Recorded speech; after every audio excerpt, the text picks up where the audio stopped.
Hi, buddy. Hi, Mr. Wojtek. Hi, buddy.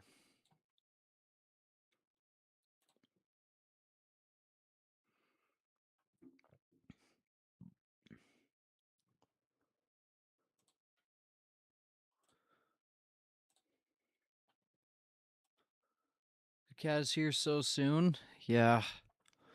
I'm gonna be kicking him out for this one.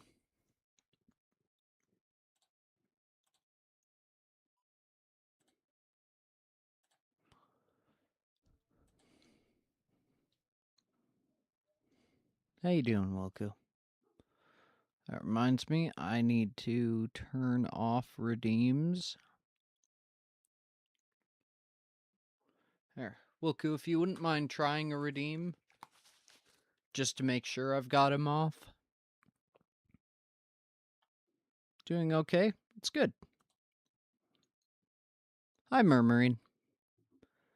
It's good to see you. For this one, I will take the redeem messages out of the description. This is not a sponsored stream.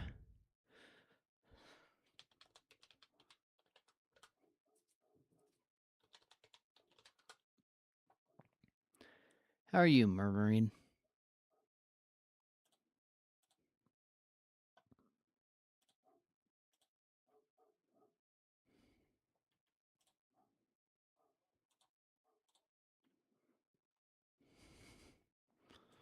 Customization. We make it so only subscribers can talk.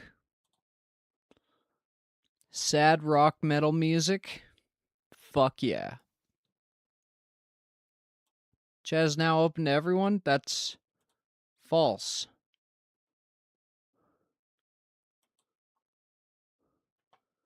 I literally just turned it to subscribers only.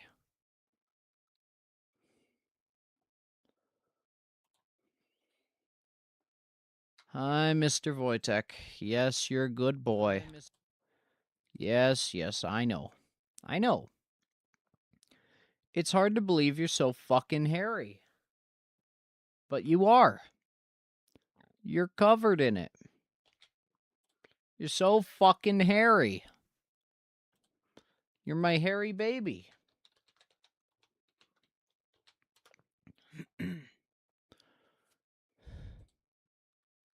All right, Wojtek. It's time for you to get up. Get up and go. Get the fuck out. Yeah, you gotta head out, because you're gonna get in the way. You're gonna hop on the keyboard and make me get really angry. I have to voice act as a guy who hates cats. Probably. Oh, it's acting, buddy. Don't give me that look. I love cats.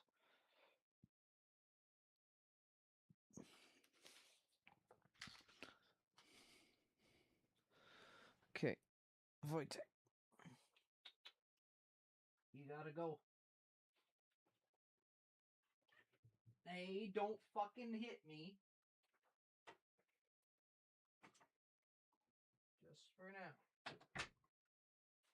He looked so fucking betrayed when I took him out of the room.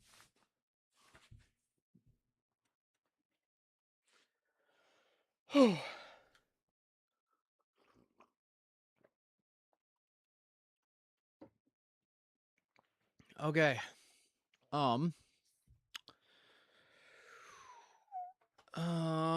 Fuck, is there... Yep, there is one thing I have to send to myself.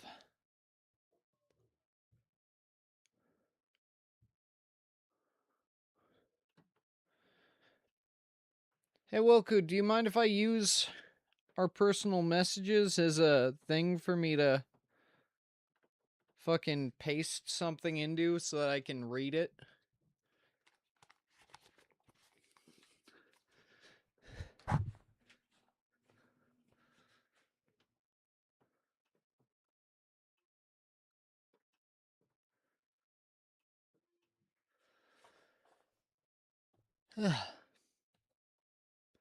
I mean, sure, depending on the messages. Oh, it's okay. It's just the speech that the bad guy gives. Just don't read it. Or do. It's not really a major spoiler.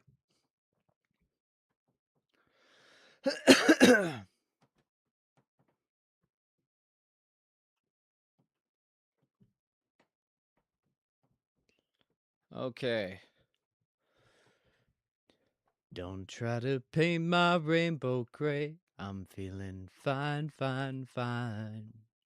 I didn't read it. Okay. And I'm just going to put redeems are off. Please keep messages relevant to lore. And then I'll pin that.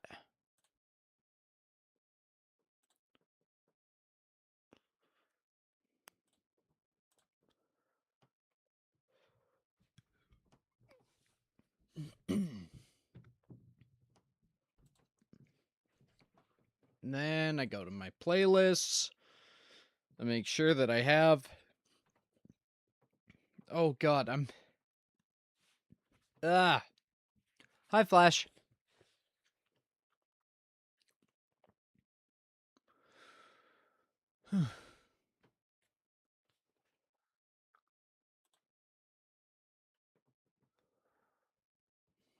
Okay.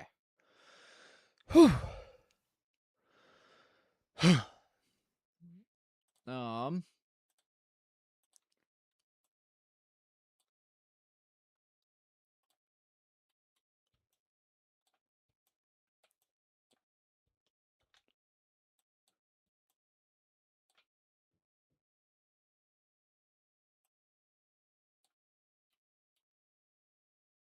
That one's going to be that color. That one's going to be that color.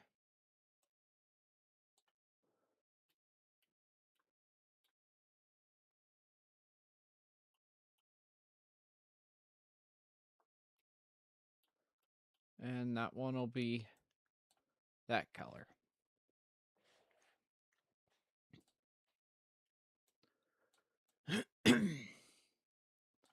And Charlie will be... Fuck, where should Charlie be? We'll say that Charlie is chilling out here.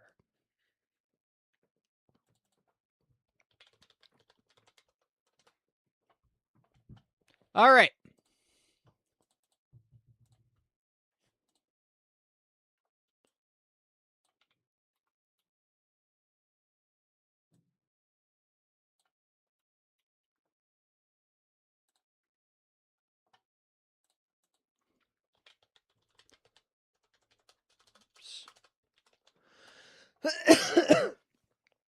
Are you ready? Whew.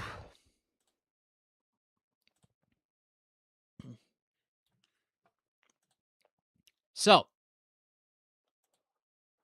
No, I don't want to open up that.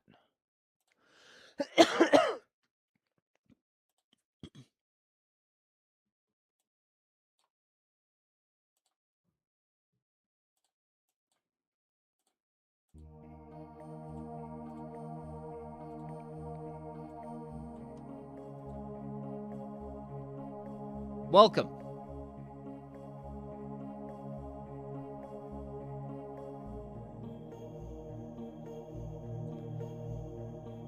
to the town of Carmage. In the old tongue, the name translates to Carnal Rose.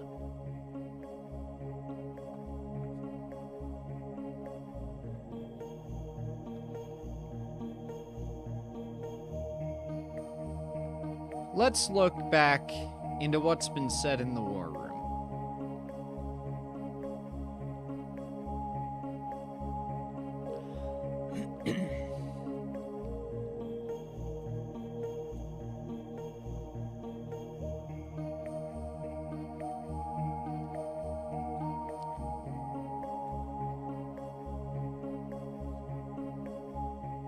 So, as a recap of last time, good work on the fence. We only got dinged a few times for the incident with the vandals. Client was pissed about that. Additionally, Charlie's married. His negotiation doesn't change that. He's got the pad. There's no excuse not to ask him. Please remember he's still a person with the same level of intelligence as you. Commander Peddles has asked me to be more interesting and make some progress, so I'll be on the lookout for our next mission. Of course, that was cut short. We're going north, town of Carmage. We are to link up with the remains of another shattered group and add them to our ranks. Most of their members died over the last few engagements. Tried relying on tactics to beat a force triple their size. Got pursued a good week before they were able to get a solid ambush in on the target.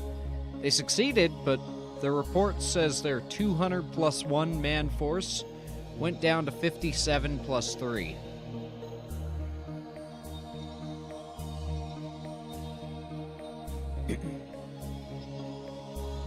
Please ensure your guys are in top form when we arrive.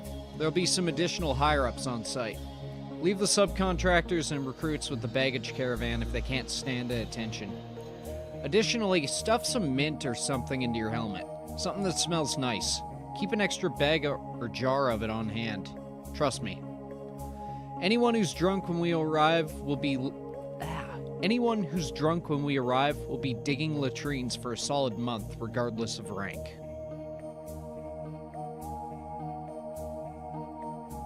Those of you that don't wear full-face helmets, get yourselves a cloth to tie over your mouth and nose.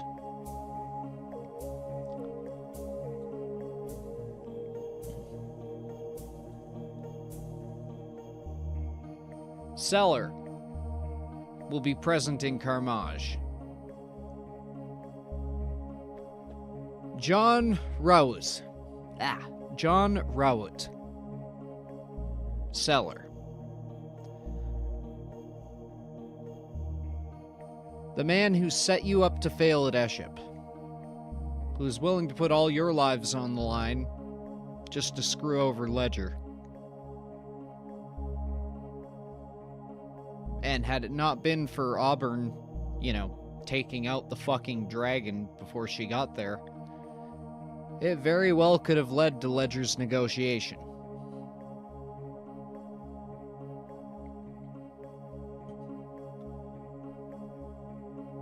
Ledger asks, my question is, do we want to make a move?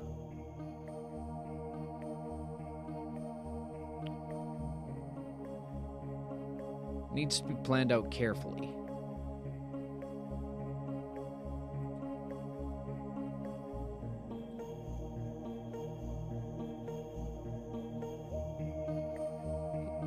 If High Command learns about this, he's the 5th most valuable human asset in the company. If an action's taken, they'll investigate till someone's on the news. And currently, we'd be prime suspects. Action isn't mandatory right now. But damn if it wouldn't be nice to end this early. This is a delicate situation. Better to be smart about this and wait until the conditions are just right.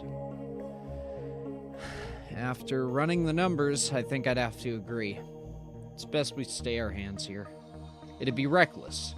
If someone were to make a move, I'm pretty sure the only way to clear our names would be for the rest of us to dogpile on the other. And even then, that's a shaky setup at best. Of course, it would be a narrative I'm not unfamiliar with shaping. I'm sure Auburn has sung my praises of that. The longer we hold back, the closer we get to another Valnheim. And I don't mean round 2.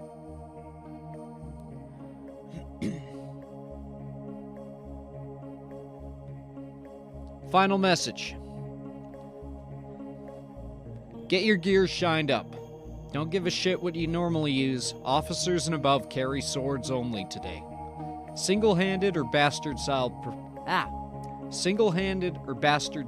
preferred.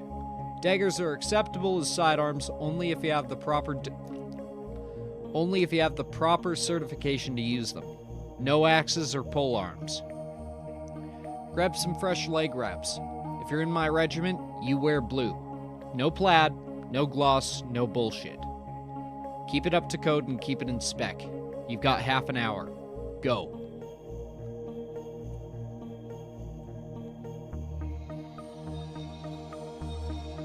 Ledger's book. There's been a couple things.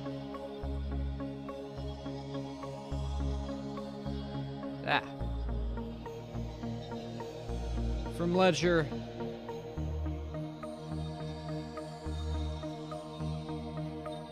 Reading everything. This could end so easily. 2, if your character is one to snoop around in Ledger's tent. The following would have been found in his fireplace. However, everyone I've asked did not read it. Their characters chose not to do that. So for those of you on stream, it will remain a mystery. Additionally,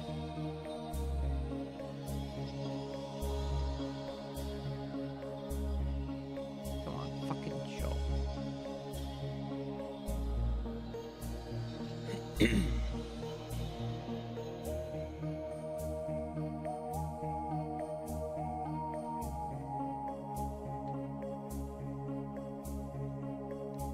Presenting Field Commander Scott Ledger.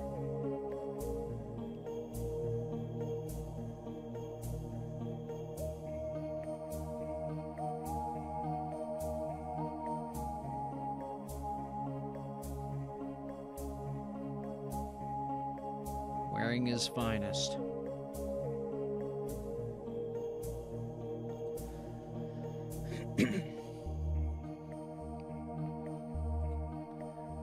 My portrait. One of the few good things Zeller has done. Hired an artist to paint me. She was excellent, although in hindsight I should have posed with a halberd. And she kept telling me not to smile. Do your default expression. Well, the younger members of the crew described my expression as resting bitch face, and the older ones said it was perpetual depression. Neither's incorrect, but I wish I was allowed to smile. If it's for promotional material, shouldn't I seem more approachable? Ah, well. It's damn good art. I don't know why she insisted on catching the faded logos. Not really in company spirit, you know? And the rust. I polished the fuck out of my armor. Excuse me. I polished the fuck out of my armor right before, and she looked at it closely, then re-added the rust. Maybe I'm paranoid. But this seems more like wanted poster material than a Join the Blue Patties advertisement. Maybe I'm not paranoid at all.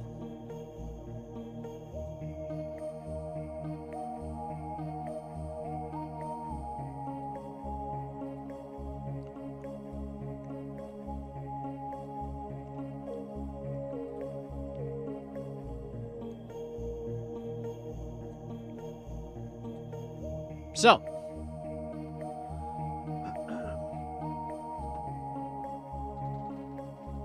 are we briefed?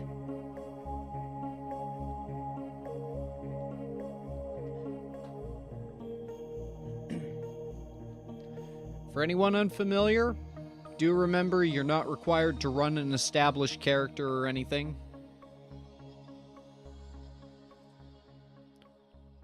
It never hurts, but there are certain decisions made today that can only be made by established characters.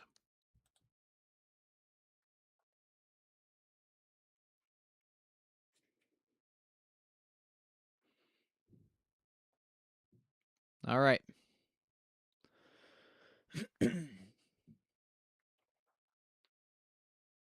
Oh, wait, we can do some fucking ambience.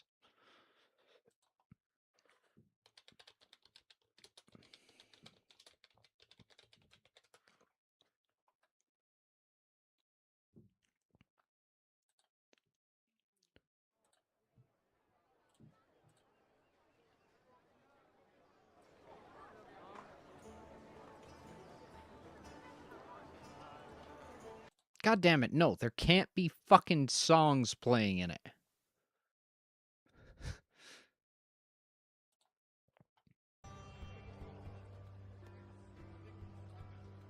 That also has songs playing in it.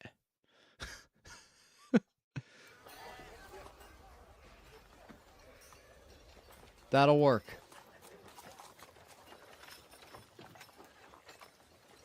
You arrive in the city of Carmage. Well, I say city. Definitely more of a town. You enter from the south, and you make your way up a bit of a road. You see many different colors of houses, except for the poorer district, which just has unpainted wood. And you funnel in. You see, up ahead, a crowd has already kind of gathered. They're 3rd Battalion soldiers, much like you. Some of them seem a bit worse for wear. Some of them seem fresh off the boat, so to speak.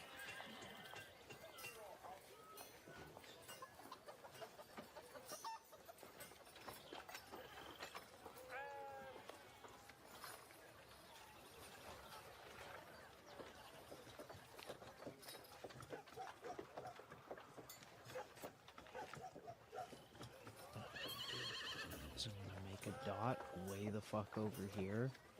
So then, when I do this, yeah. What's the situation? Ledger looks like he's about to tell you that, when he stops partway through having his mouth open.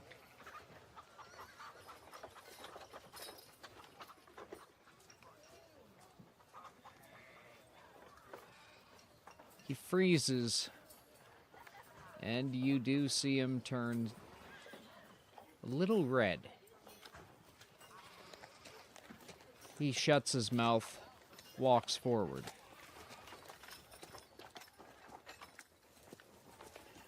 And there you see him. Cellar. His armor looks regal, even. He might not be a king, but he certainly looks like he has the money for it.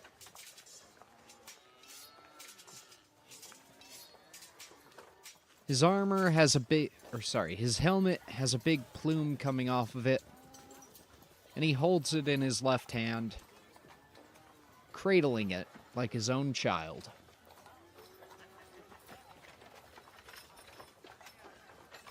His armor is laced with brass that's clearly painted gold.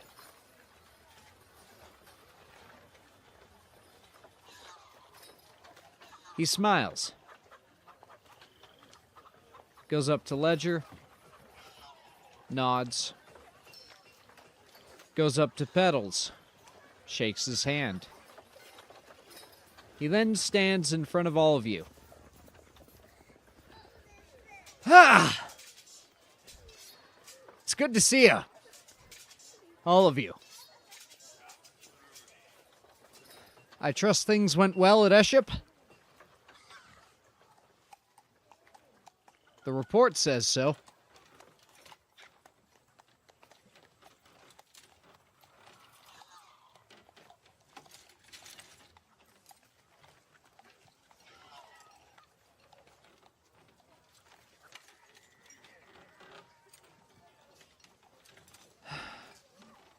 Ledger said you all took a little time to think.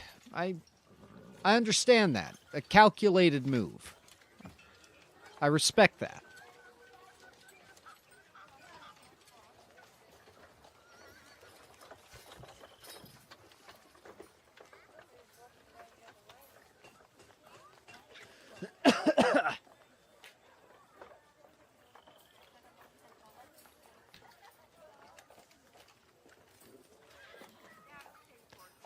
Well, we can walk and talk. Everything went well, as far as I recall. Good, good. I know... Or rather, I had read that our initial estimates of the enemy were very incorrect. You have my thanks for taking care of it. Not many could do that.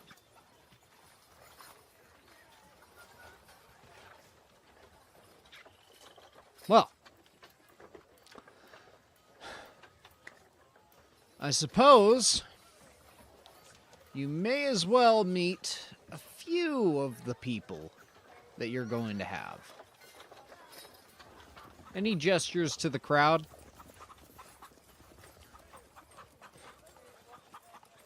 Look, I know my initial briefing said that I was going to be giving you most of these guys, but look at them. They're tired, they're hurt, they're broken.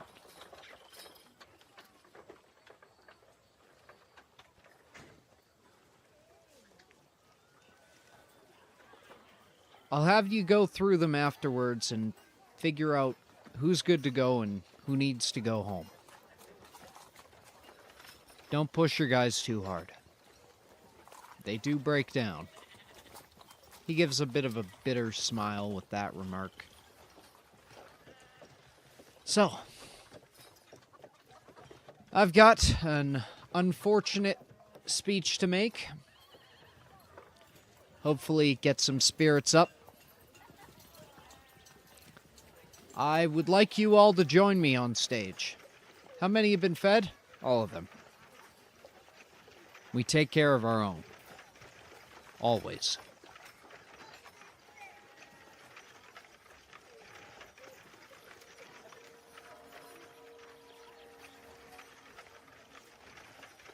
He looks at Ledger, glances at him up and down. You okay, Scott? To which Ledger just nods. Right. Okay. Anyways, like I said, you'll all join me on stage. I'll do my big ceremonial push. And I was referring to food quality.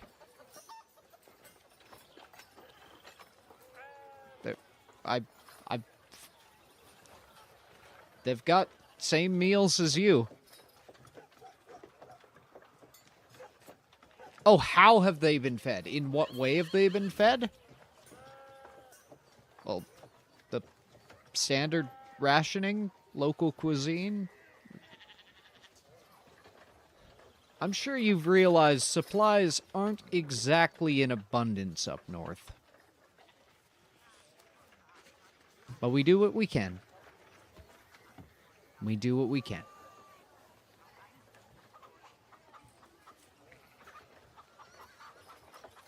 So, we do have cups. There's a well right there. You can get a drink of water. Huh? Scott said you'd laugh at that one. Unfortunate. All right. Well.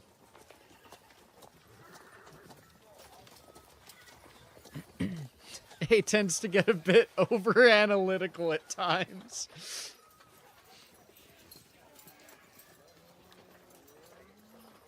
Hey, Paige, the red dot is the antagonist seller. The man who Ledger has explained to you, locked a former client and his supposed family in a cellar and had his men flood it. What are we doing now? We're going to be getting on stage with Seller. Because he's going to do a speech. Because he cares about his guys. Paige is in the Discord. Opalite.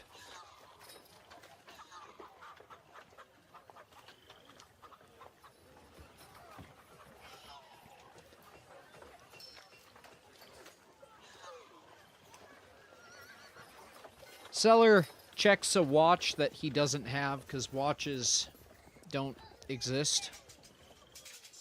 Meg just wanted to see if you're on the same page as everyone. Excuse me. Yeah, he looks to you. We should have a couple minutes, so if you'd like to get situated, by all means. Meet me on stage when you're ready. I'll be in the little curtained room. Take care.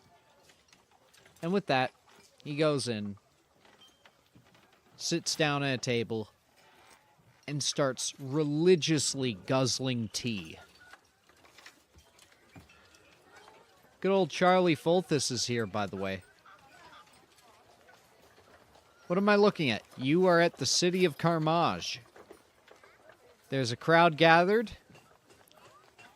John Rowett, Seller, is ready to make a move. Ledger seems almost incapacitated with anger. And also, as I neglected to mention, on stage are 3 other negotiators.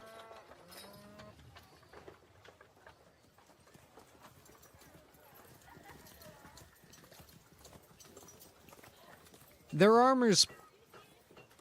excuse me. Their armor is pretty red-necked, like the ones you see at Larisar, except one. The one in the blue. It happens to have a custom-built suit for it. Like a suit of plate armor. This must be one of the newer models.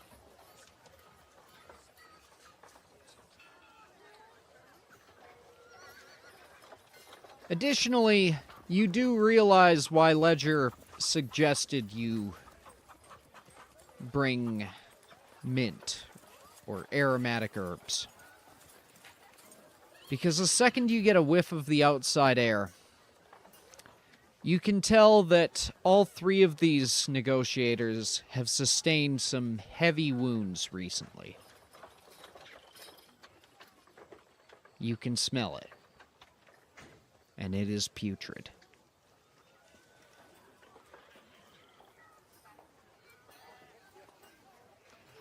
Is there anything you'd like to do?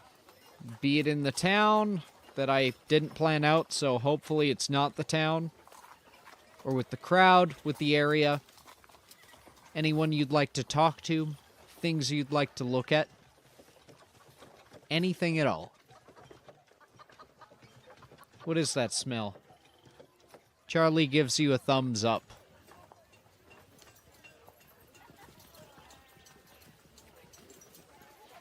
And slowly the words form, "Not me."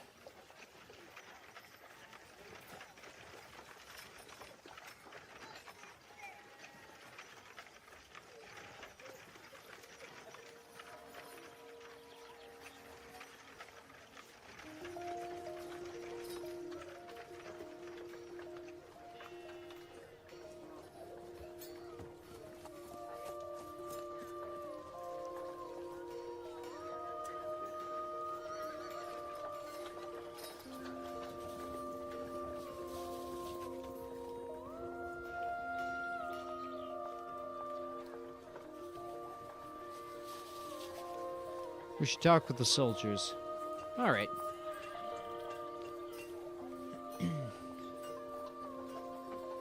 You go, and you start speaking to them.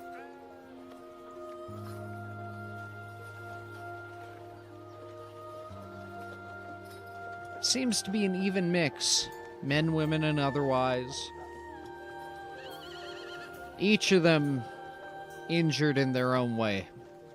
Not a single person's got out completely unscathed. A lot of them walk with limps. Some seem all right, but you make them laugh in conversation, and the laugh turns to a cough, which has them doubling over. You stop making jokes very quickly.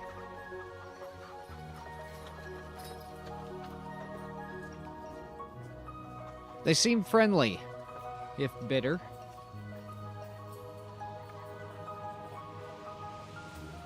And above all else, you notice that their eyes refuse to land on the negotiators.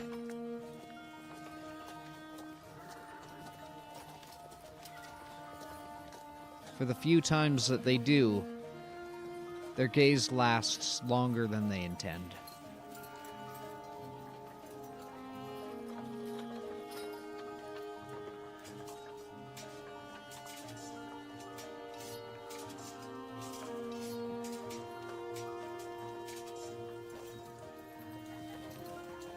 What happened to them?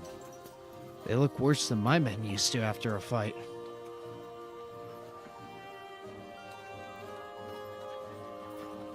Do any of you need medical help? I don't know what I can do, but I can do some.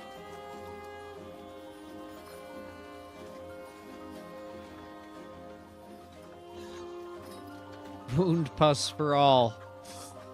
Unfortunately. Excuse me. And I are gonna find some food for the injured. That's valid, Meg. So, yeah. Alex and Leonard head off. Cricket does do some basic medical work on the guys. A lot of them have gotten their first aid, but, well, safe to say definitely not their second. City Street is an odd place to be doing medical procedures, but it's a nice day out. And the crowd provides enough privacy from prying eyes.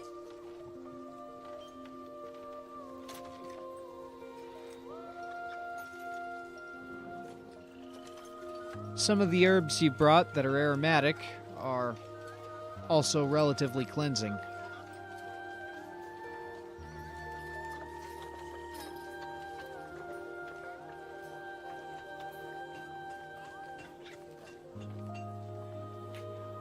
Whatever's happening, the negotiation is definitely not what it might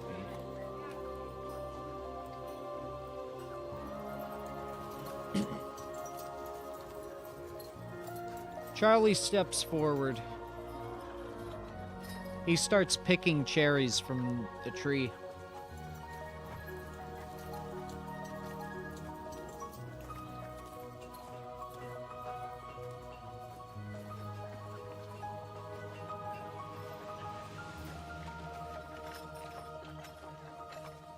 Some people are walking by, obviously glancing into the crowd and the monstrous figures.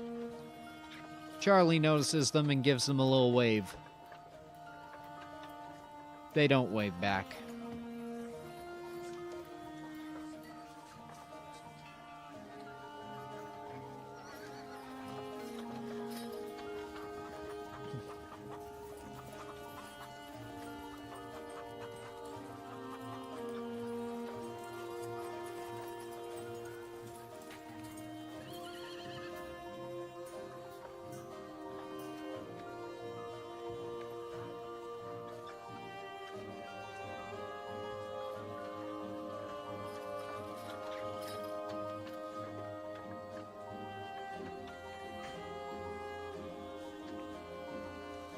Despite his lack of dexterity, Charlie does pick the tree clean very quickly, and immediately begins distributing one cherry to each person. It gets a smile out of some of them. They don't seem to be afraid of him. A little uncomfortable, but everyone is. Charlie offers each of you a cherry. Ledger declines. Peddles takes his.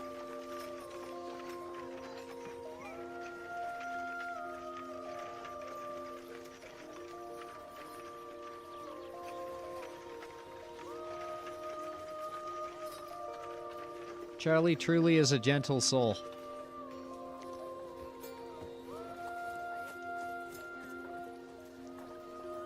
Charlie gives you a thumbs up, and on his tablet, slowly the word forms.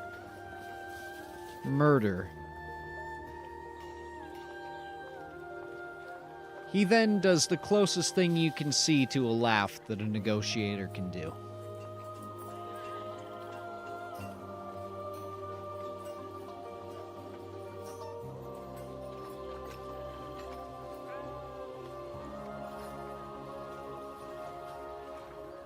Thank you, Charlie. You're a sweetheart. Charlie gives you a thumbs up.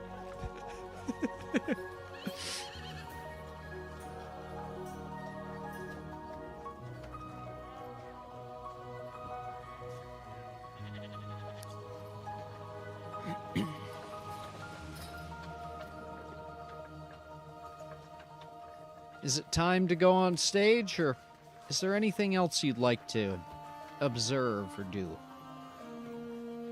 Don't let them bother you, Charlie. Charlie gives a thumb sideways.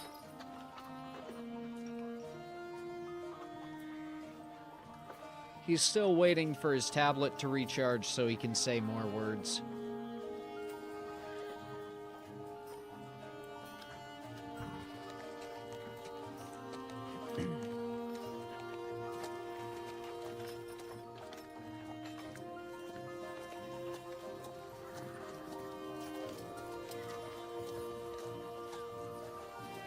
I don't have a good feeling. As you say that,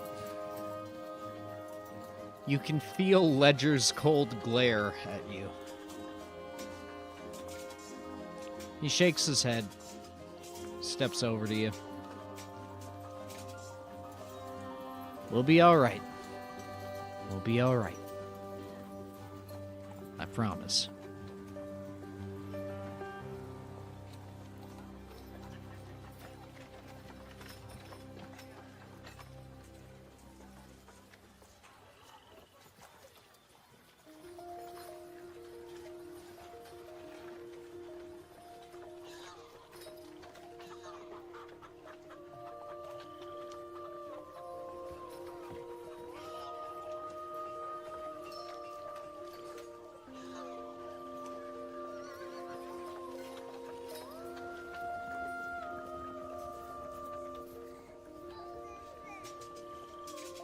Second.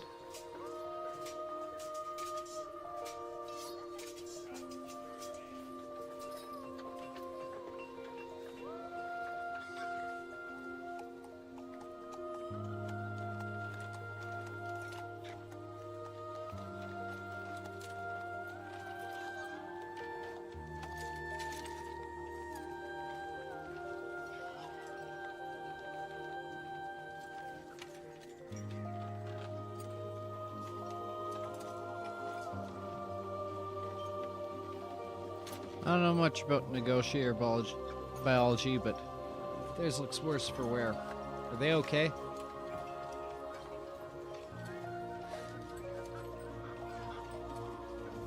Ledger walks over to this one over here. He looks it up and down. It eyes back at him. He gives it a salute. It nods.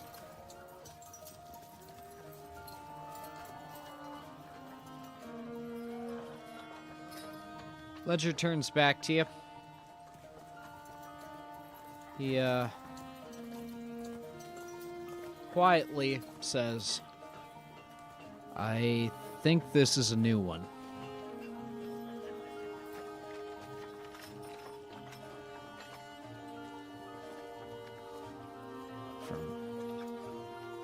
From everything I've read and, well, seen, they're extremely sore for the first couple days.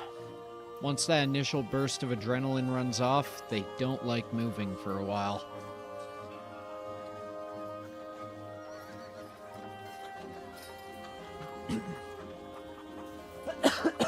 Excuse me.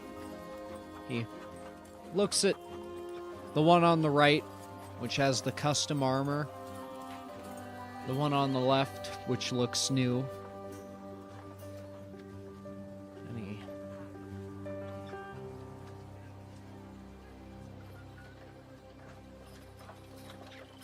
gives them a thumbs up. The one in the armor looks at him, but doesn't react. The other one gives a subtle little hand wave, and then immediately returns back to position.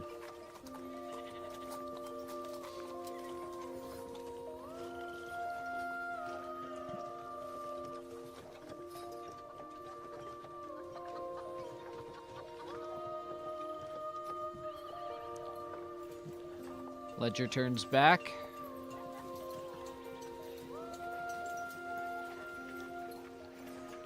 And he says, I would like to return.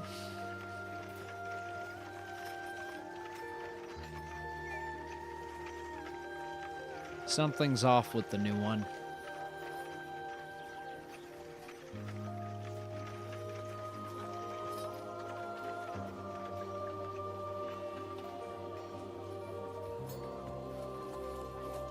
Yes, sir. Excuse me. You return to the spot.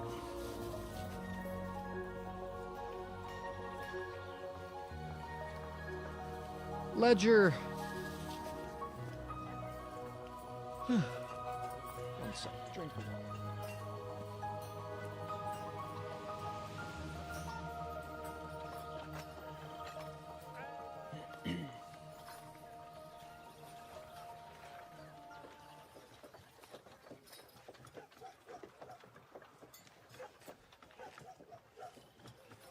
Ledger gives a smile.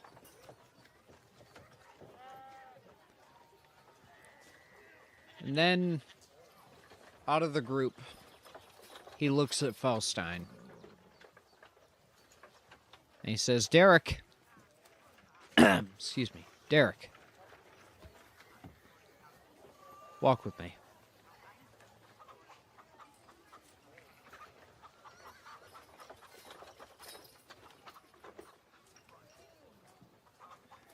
It'll just be a moment. Just gotta catch some air, discuss some payment.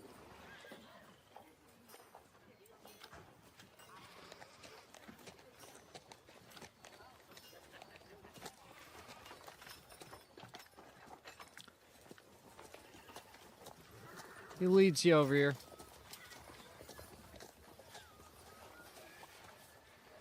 Leans up against the building.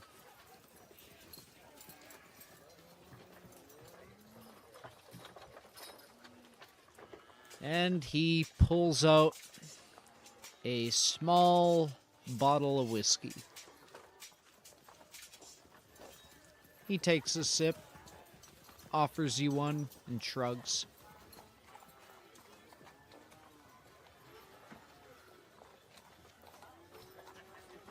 I ain't no snitch.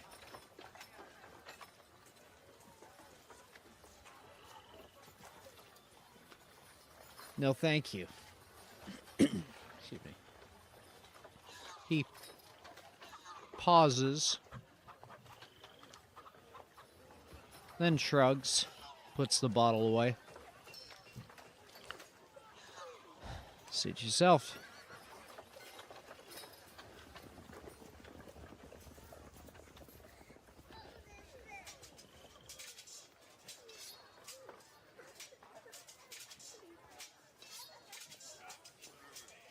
Look.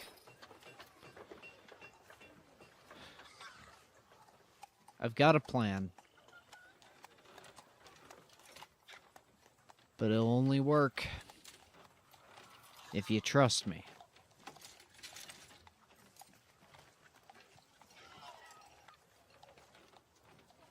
I'm not asking if you trust me right now.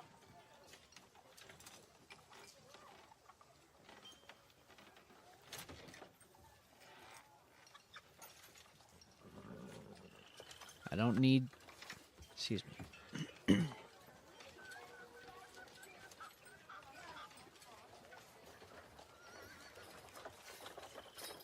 This isn't one of those things I'm going to ask you to weigh the options. I trust you somewhat. Not fully, but enough. He scowls. I was... Oh.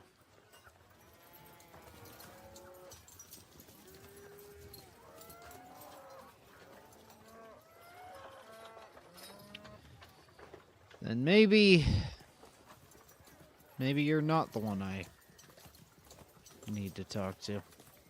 I respect you, however. He shakes his head. Not good enough.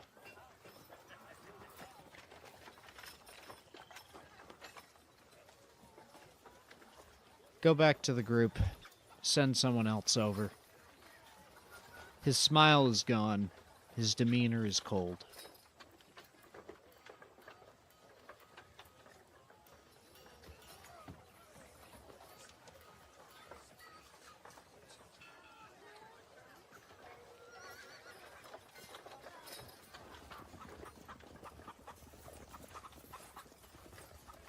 As you turn to go, he puts one hand on your shoulder and says, "Remember, 2 worlds. We only get to save one of them.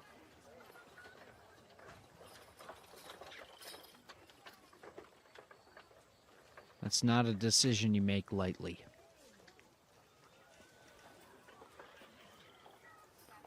He then gives you a slight... Understood. He shakes his head. No, it's not.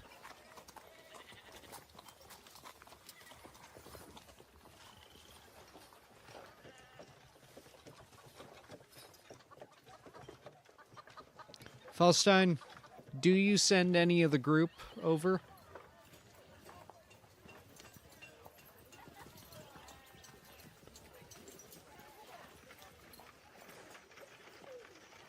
Yeah. All right. Who do you send?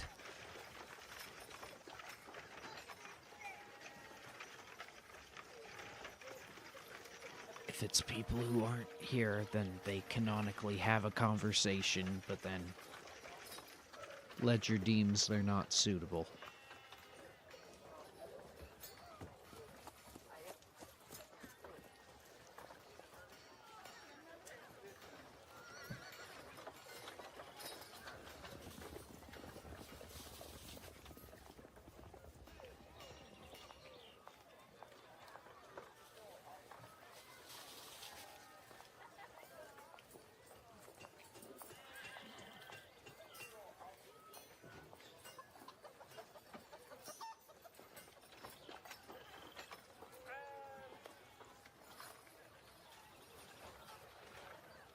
I'm open to volunteers.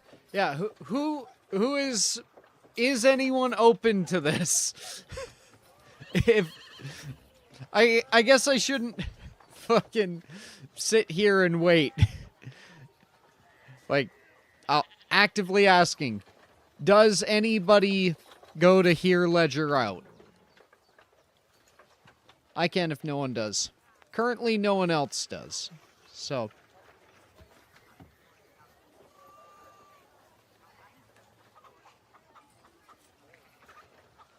So, Cricket,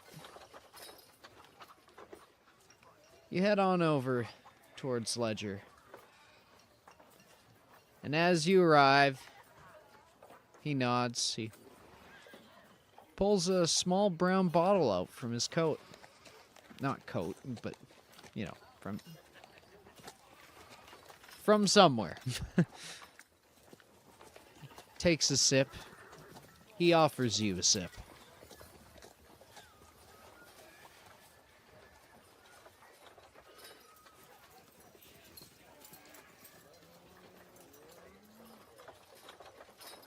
Falstein isn't defiant, he's just paranoid.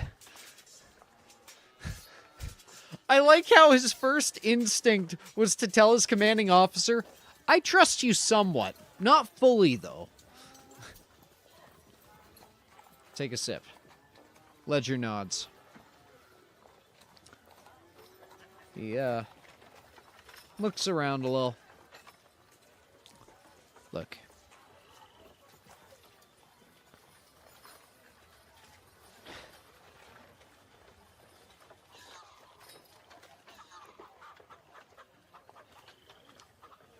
I have a plan. But it only works if you trust me.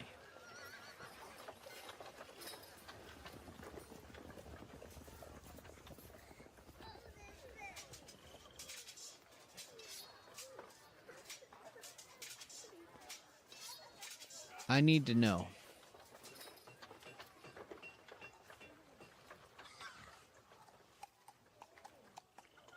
Can you do what I need you to do?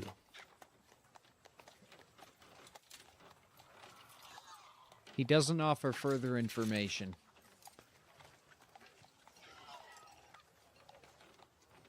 I followed you to the end, you know that. He squints a little, skeptical, and a bit of a smile breaks out. He nods. I hope so.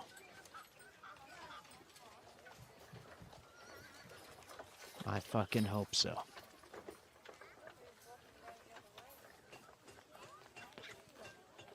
He puts the bottle back into his pocket / coat / whatever.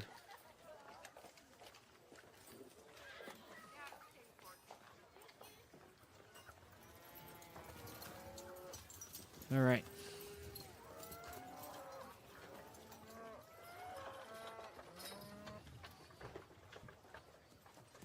Meg, are you back?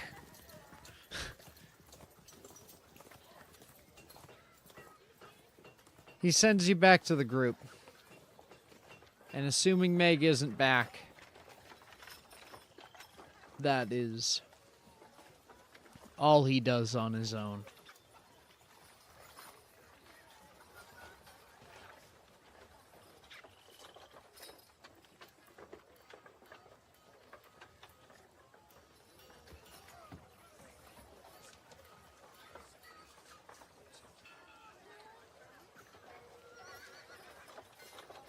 Are we ready to go up?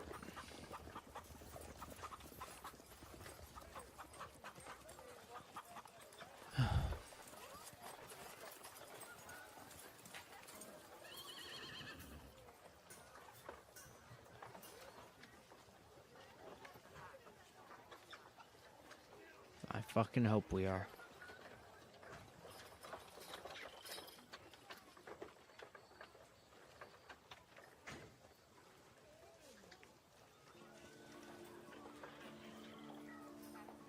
Yes, sir. I'm ready for this.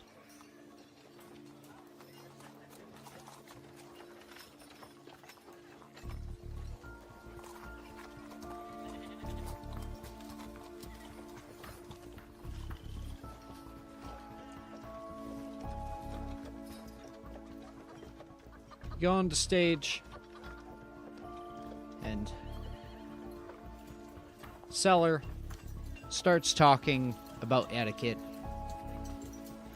You know, what to do, when to come on, and so forth.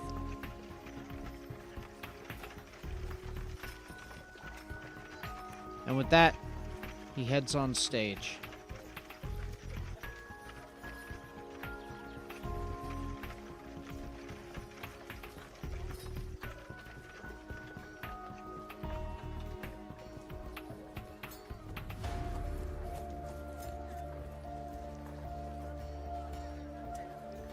As you are about to go on, Cricket, Ledger puts a hand on your shoulder.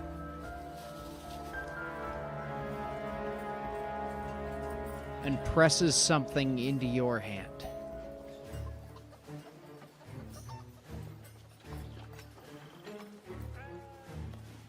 He puts a dagger into your hand and just says, don't hesitate. And with that, he walks on stage.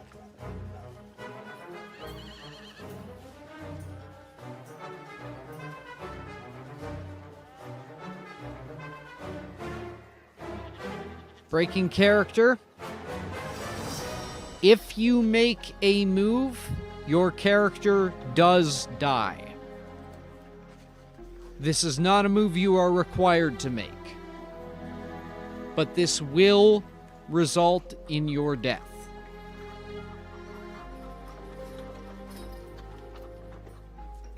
He has implied that whoever does this sort of thing will.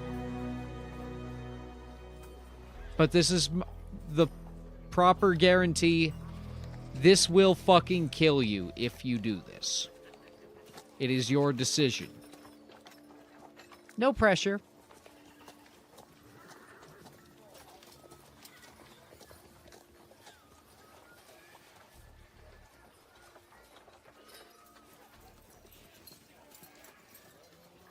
The Expeditionary Regiment stands behind Cellar. Charlie makes his way onto stage as well. The crowd shifts.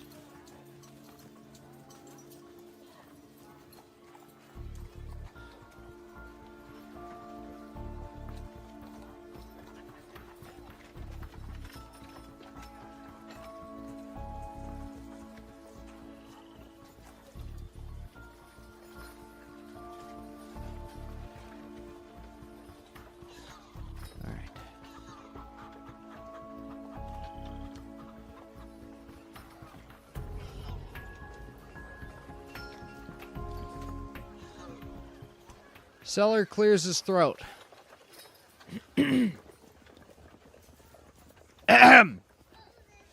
Everyone!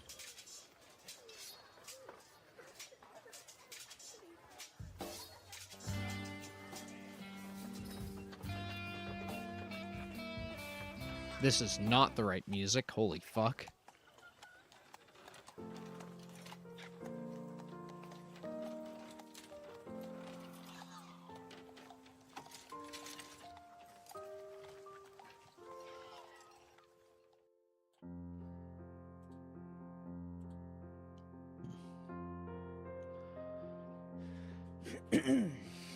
Cellar straightens up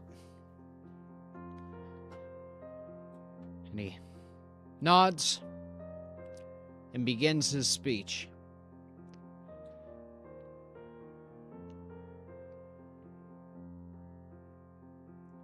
Today, the 3rd Battalion mourns the loss of 141 souls. In the line of duty, a 200-man team full of brave men and women and otherwise were tasked with eliminating a key target in the area. Upon making contact, they were confronted with a force numbering up to 1,000. Still, knowing what and who was at stake, they chose to fight. Field Commander Sarah Backwall held the line with her men. Glenn, please keep it on topic.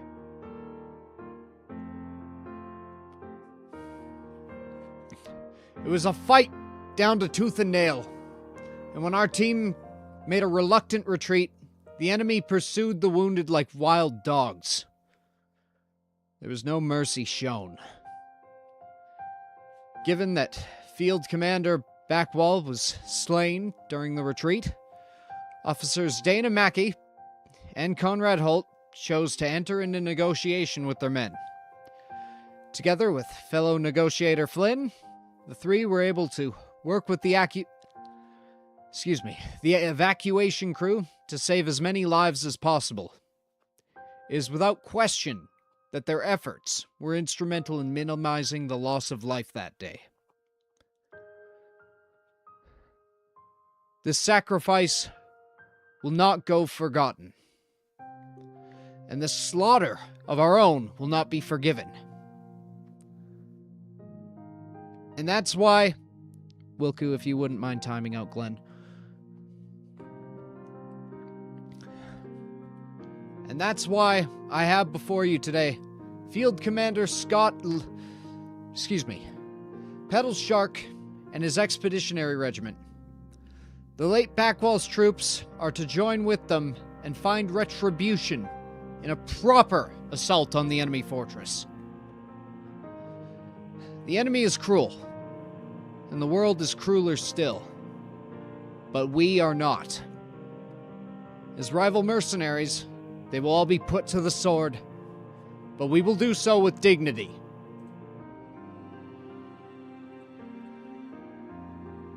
The third holds.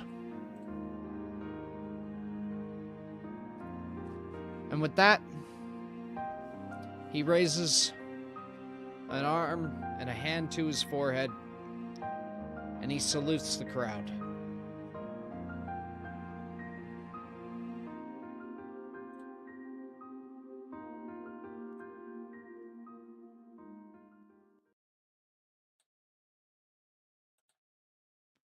Cricket.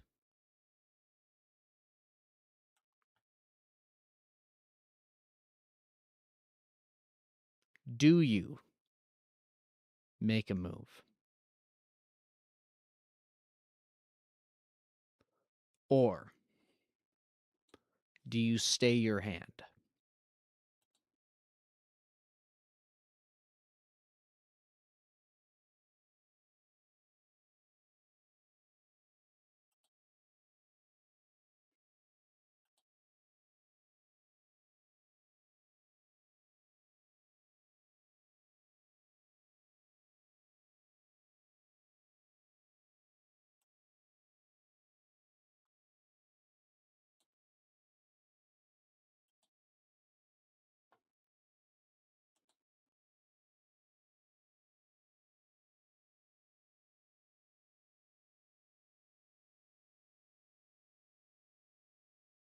I shift a bit.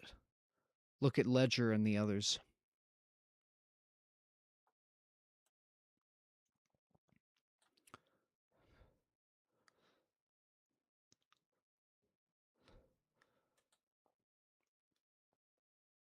Ledger glares at you.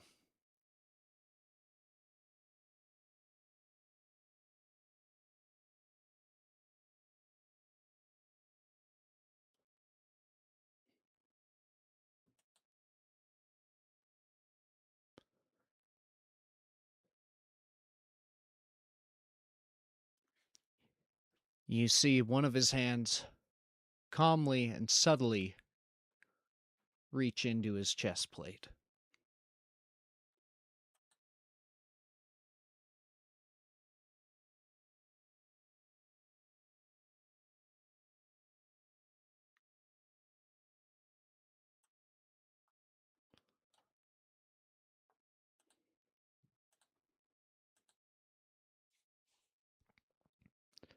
Permission to make the decision for you?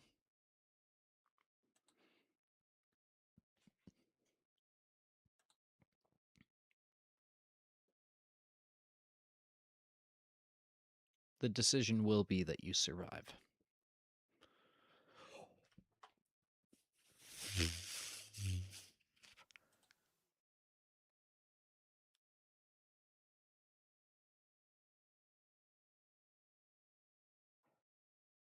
Does anybody want to stop cricket?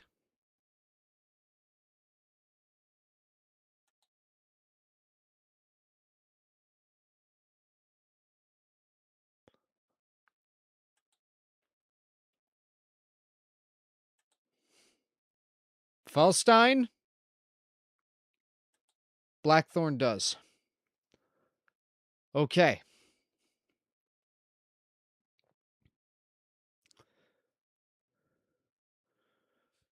Cricket.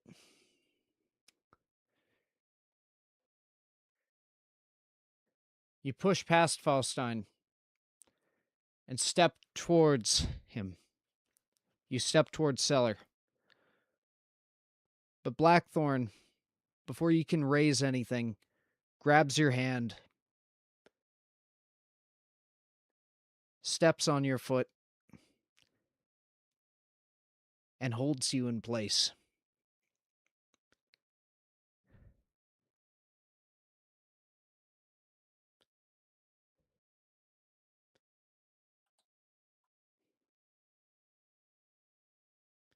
He stares into your fucking soul.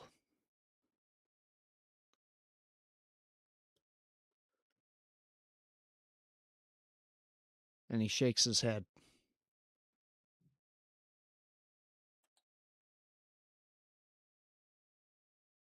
Don't.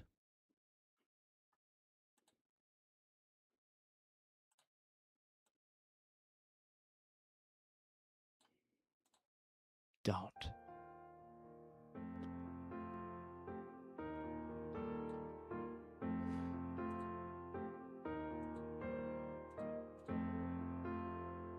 Seller lowers his arm in the salute.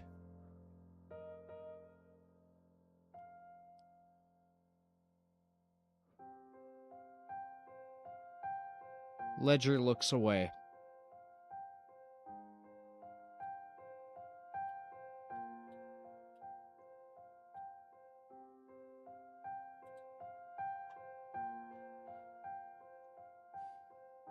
He puts on his helmet.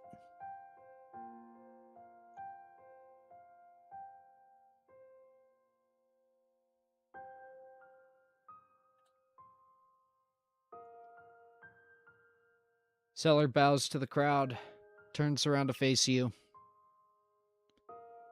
and gives you a short salute before walking off stage.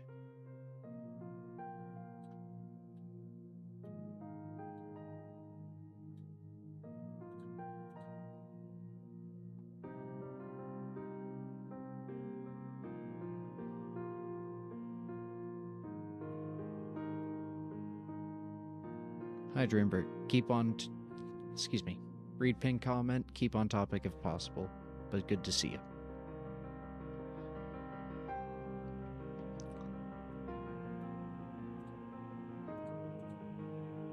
You all exit off the stage the way you came.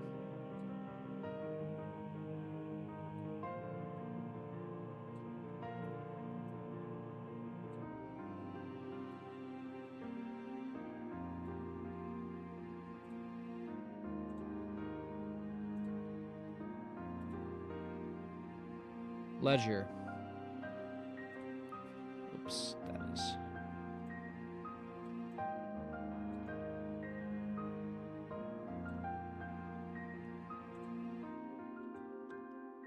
Exits off the other side.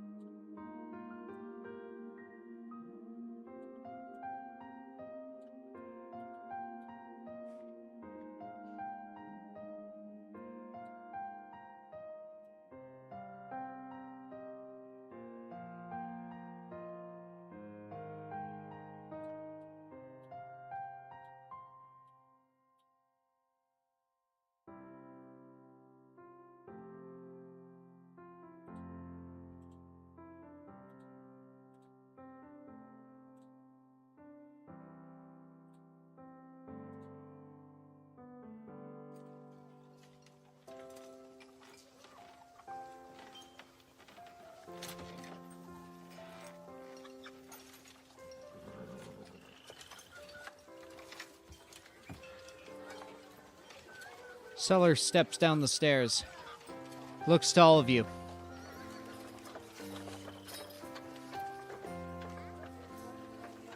And he smiles.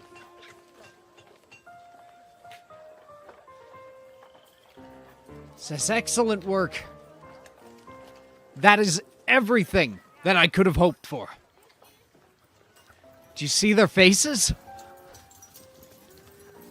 That was hope. We gave them something worth hoping for.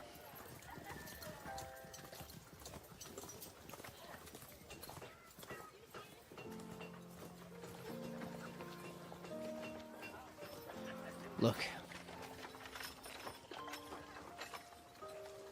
I know you might have heard this philosophy a time or two before, but I firmly believe there are two worlds.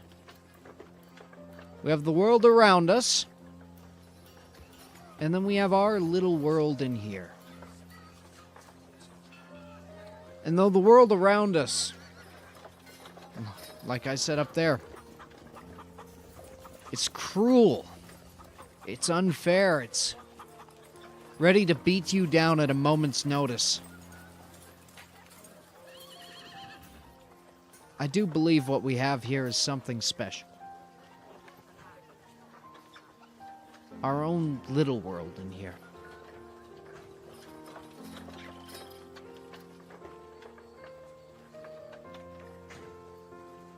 These guys have been through hell. Much like yourselves. I can think of no one better for them to serve under.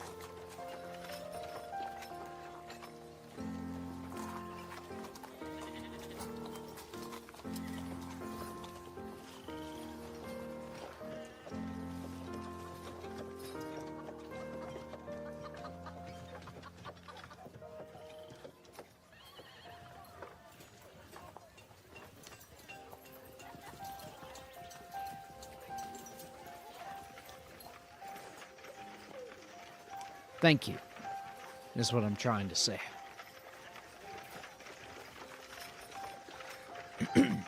Dismissed. Your next assignment will be taking on that fort. I'll brief Field Commander Peddles and, I suppose, Field Commander Ledger.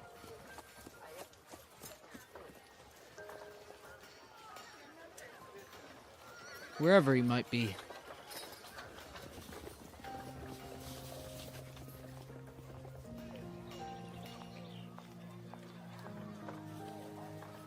Ledger.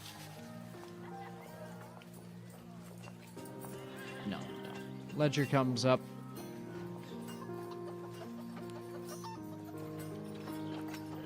And he taps Seller on the back. Seller turns around. Seller shakes his head. Scott, you're going to get helmet hair. You know that, right?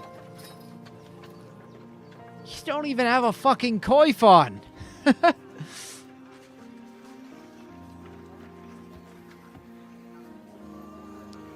Scott reluctantly takes his helmet off, holding it.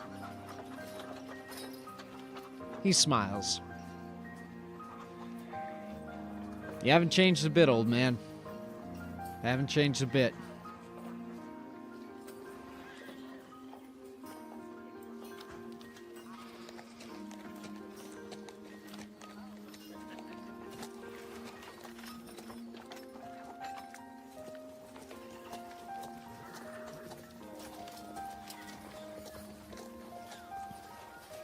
Seller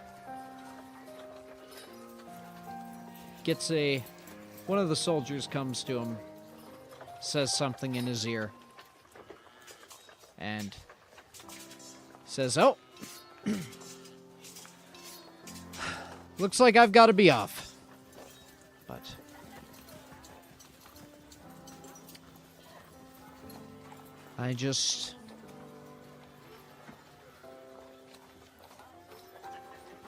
I wish you the best.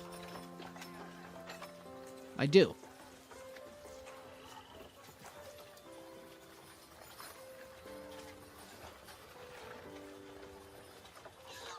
And with that, John Rowett, Seller, escapes.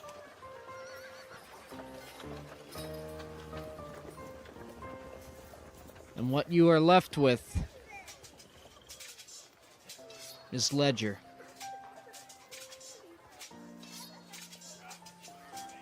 He smiles to all of you.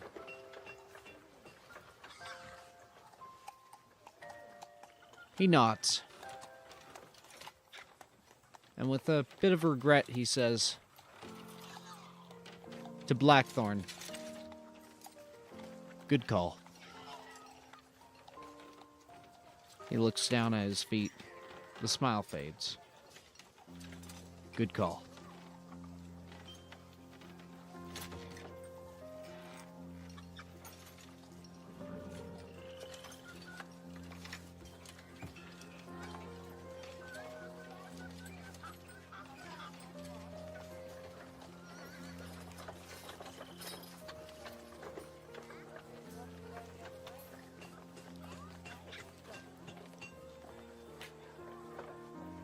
Well, go figure out what the fuck these negotiators are about. We'll get them sometime. Now wasn't that time. He nods. You're right. You are right.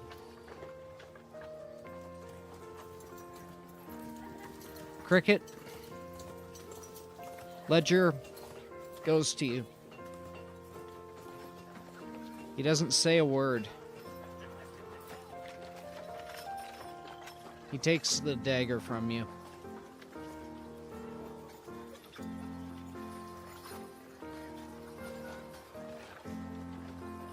He gives you a hug.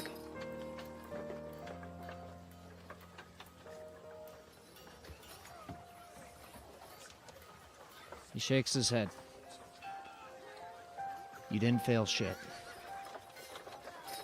You didn't fail shit.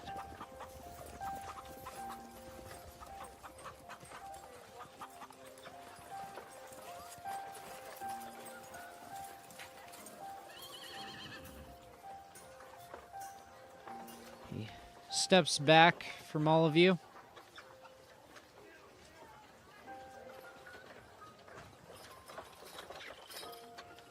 Looks over to Peddles, who is currently trying to get a cherry pit out of his teeth.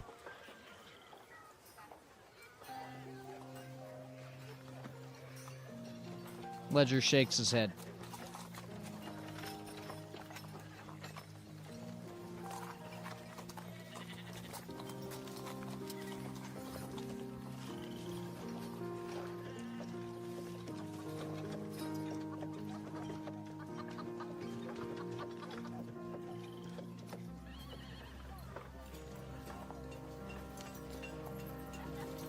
I've got some explaining to do.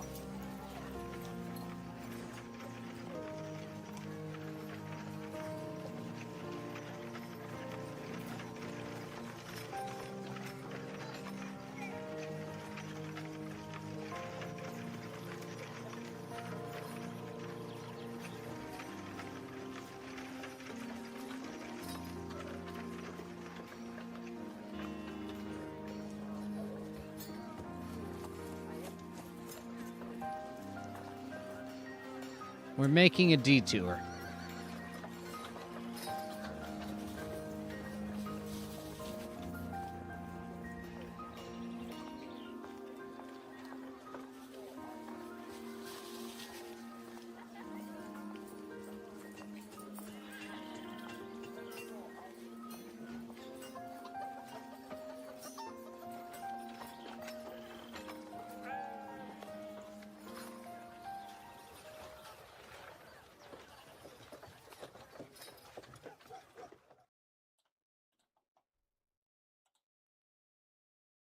End scene. I had more planned, but holy fuck.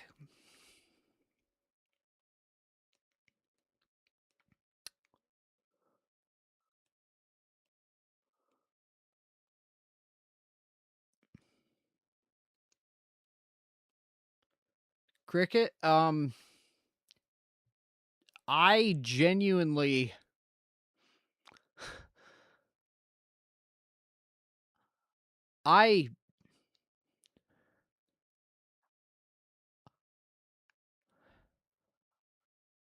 My original plan was to fully allow someone to do that. And it would have skipped us over a couple story arcs and done a couple things, but when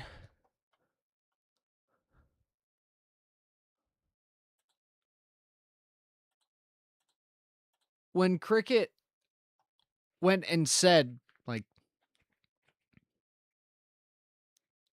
we're family, right, guys? I actually started tearing up. And then the forgive me, that, like, I actually, holy fuck.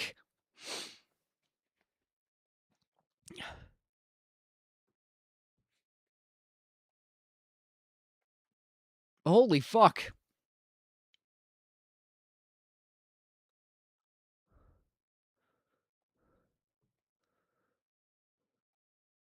That was heartbreaking. Yeah. No. Don't you dare apologize. That was fucking masterful.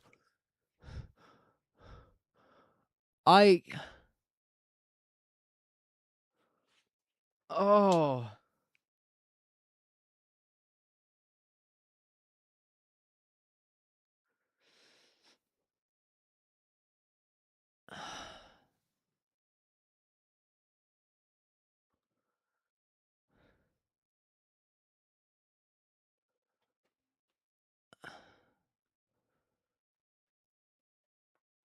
Oh my god. Like, that gave me the fucking chill in my blood. Cricket would die 1,000,000 times for this group, no joke. Yeah. And Ledger was ready to exploit that.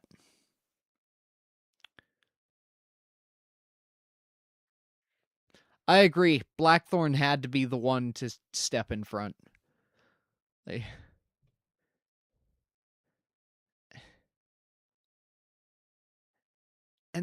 And then just the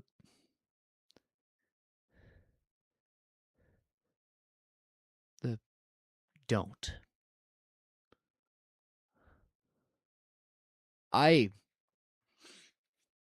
Wow. Wow.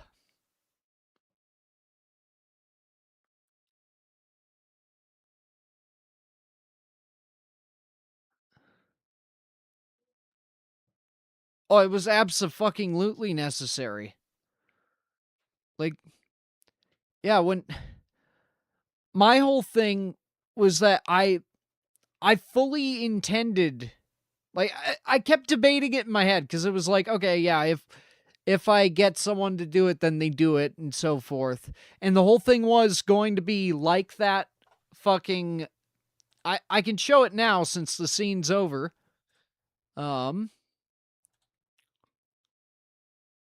Thought there wasn't supposed to be any carnage, says Shram.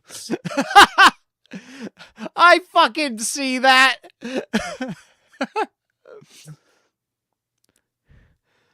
Oh my god. Seller's speech. So, the part of it that, no, going to Carmage. The following is found in Ledger's little fireplace. It was crumpled up and tossed in there, but missed the flame and didn't burn. For the record, if your characters have not been spying on Ledger to this point, this information is now lost to you. Granted, he did imply some of it, but not quite to this level. So after saying, like, he'll be giving a speech in town. Funeral for the fallen. This could end so easily. Get someone to do it. Tell the shark I've got another plan. All he has to do is stab him in the back. Get Blackthorn to do it. Appeal to his better nature. You want your honor back? This is who put Peddles on destabilizing Valheim and set us on fighting there anyway. Get Faustheim to do it. The only way to save his world is by destroying that one, which is the exact logic he tried to get Faustine to work by, and it didn't work. Get Leonard to do it. The man's broken. Revenge could fix him. Get Red North to do it. Tell him when we kill the fucker, I'll bail him out and have him put in charge of his own regiment as a reward. Get Alex to do it. I don't fucking know how, but the group will function fine without them. And whoever kills Seller gets a bullet to the back of the head from a disgraced field commander who now has his primary opposition removed and has demonstrated his loyalty to the company by ensuring there is no bond that will get in the way of him doing his duty. I wish. God, I wish it were that simple. But the Shark's the only one that wouldn't immediately get my entire team turning on me. And I genuinely believe he'd fuck it up. Or see through it and throw me under the bus. The rest of them, while it would hurt me to do it, would be much more suitable. But they've proven to give a shit about each other. Blackthorn's proven he can regain that honor through being a decent fucking human. And the others knows that. I'm not scared of his geriatric father coming after me. I'm scared of them. Faustein's turning into who I was when I was younger. He still gives a shit, but he's guarded, and a lot more cynical now. Leonard would do it for me, confident. But Christ, I don't know if I could pull the trigger, even if it would save the rest of us. And if I do, I've been fairly open about considering the man a liability. If the rest somehow didn't jump after me, they'd see it as me cleaning house. Red North is too much of a wild card. Can't rely on it. Could fabricate something to cover my ass, but I doubt it. Fuck Alex. I apologize, Meg, if you're currently watching.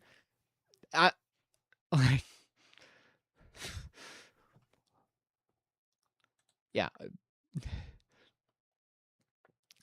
I'm the goddamn number guy. I don't need another. Should have traded them to Auburn. But I let feelings get in the way. Leonard needed the support, and I felt bad. Save this world by burning the other. But we're bound to get burnt ourselves. I love them all. I truly do. But I know what's coming. They'll all suffer far more the longer that fucker walks the earth. One life would be worth it.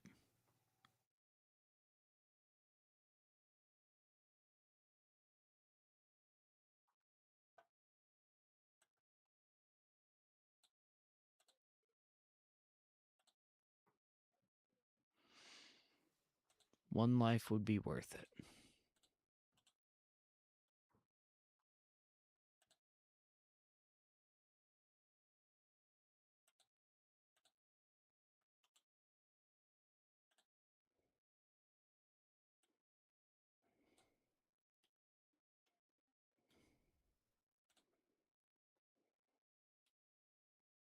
One life would be worth it.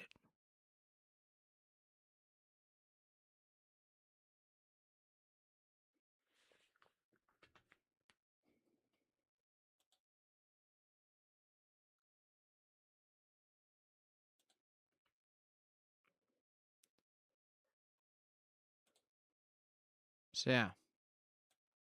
Ledger had, I wouldn't say full intent to. He had full intent to, but definitely not the open willingness.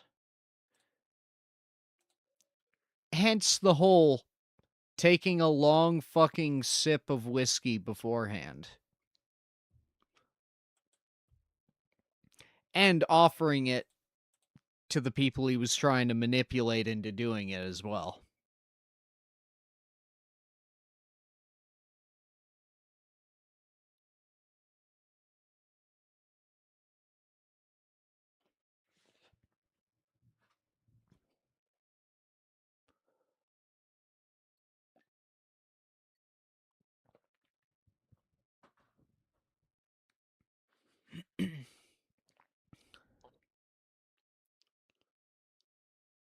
I think the Don't by excuse me, Blackthorn really hit me because I saw this playing in my head like a movie scene.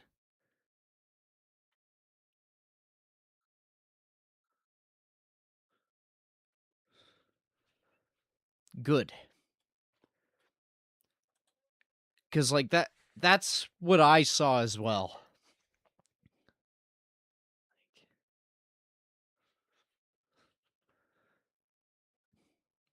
And the glances back to Ledger, and Ledger is like, he's trying to be like, do it.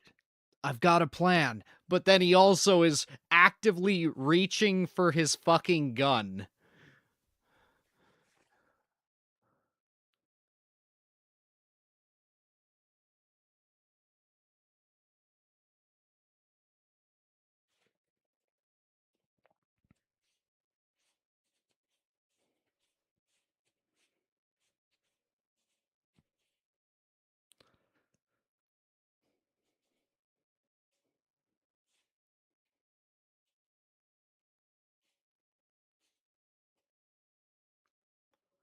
One life would be worth it. That's what it said.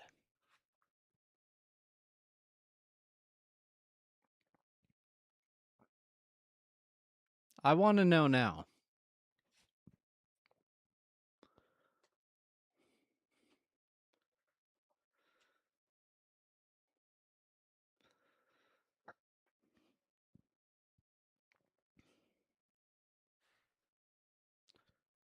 What do you think of Ledger's overall plan? Not this specific one.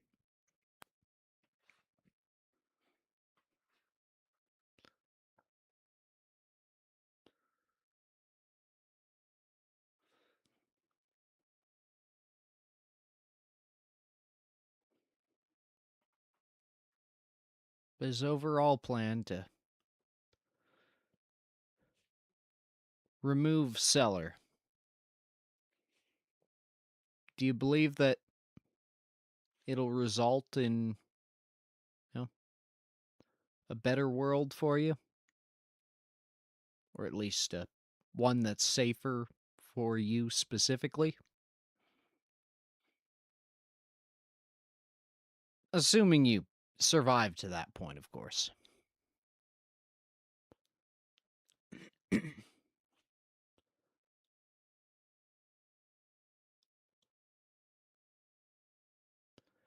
It was reckless. There's a lot of gaps that can open to disaster. I agree. Like I personally see it as that. Even knowing the outside of it, like, there are definitely ways that this plan can go horribly fucking wrong.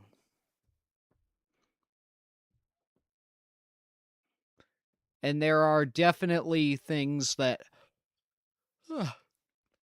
have not been fully thought through in the interest of haste. For example, this.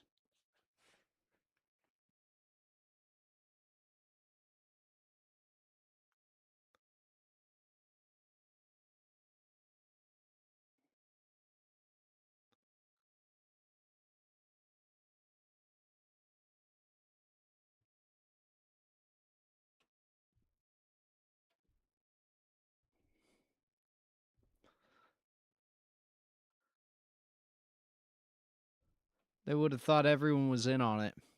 Yeah. No. Realistically speaking, like, Ledger going and killing the assassin of the guy that he wanted dead and was very public about not liking.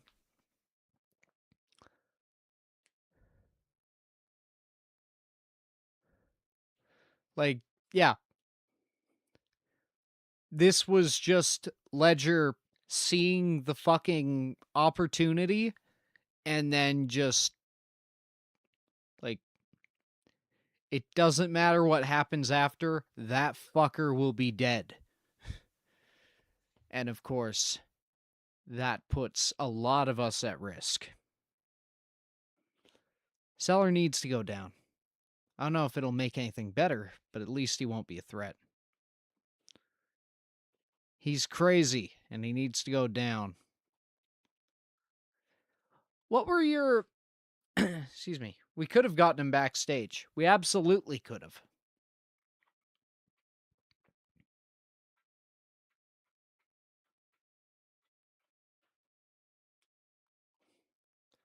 And that is definitely something that Ledger considered. I wonder why he didn't.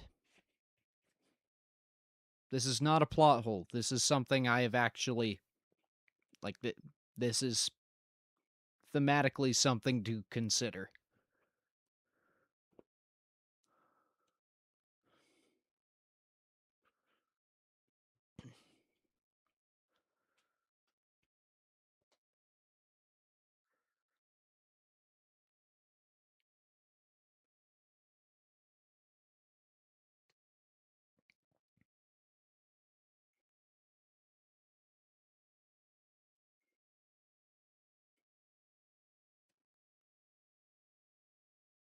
Maybe he was worried about us. It's quite possible. Up there, in his hastened mind, one of his guys dies, but he was figuring it would remove the blame from the rest of you. Realistically, the more you think of the plan, the less sense it fucking makes. That's the cost of haste. But yeah, backstage, there's not even that illusion.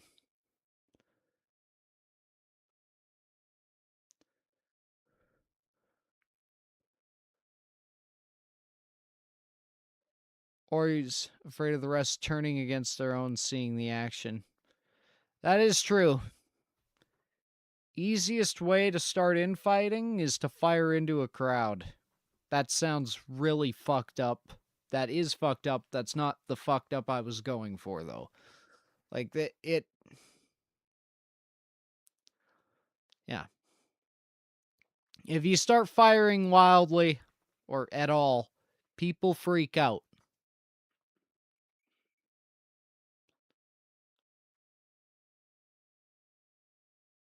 Yeah. No, it definitely could be because he knew it would hurt all of you.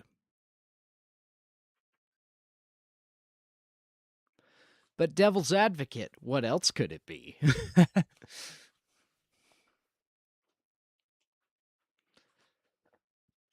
Excuse me.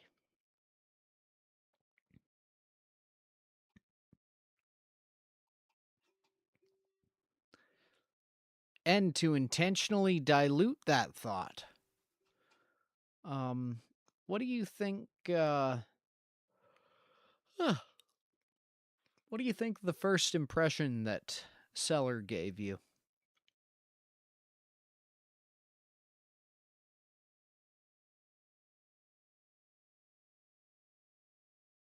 Wanting Seller to think he's safe. I mean, he seems fake. That's fair. A lot of corporate guys do. By the way, I should probably make a legal disclaimer. The moral of this series, while I realize how it's currently shaping up to be, the moral of the series is not to go Luigi on someone.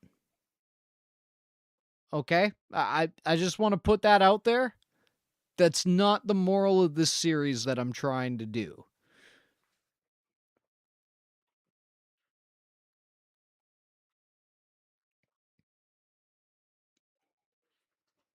I understand that wholeheartedly.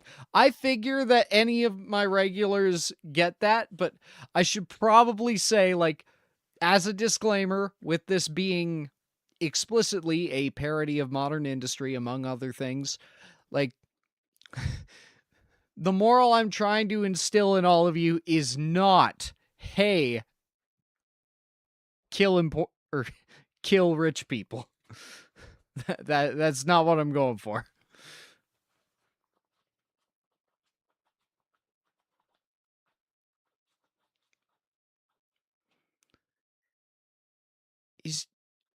Seller is trying to build barriers with those who trust him and act untouchable.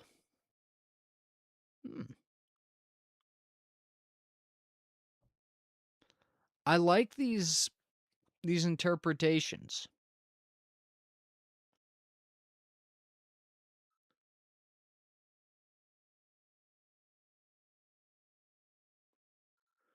Could have fooled me. Oh. What do you think, Flash? How do you feel about Cellar? I don't know how engrossed you are in the 3rd Battalion lore, but he's the Transformers 1 Sentinel Prime type. I need to watch that movie. I really do.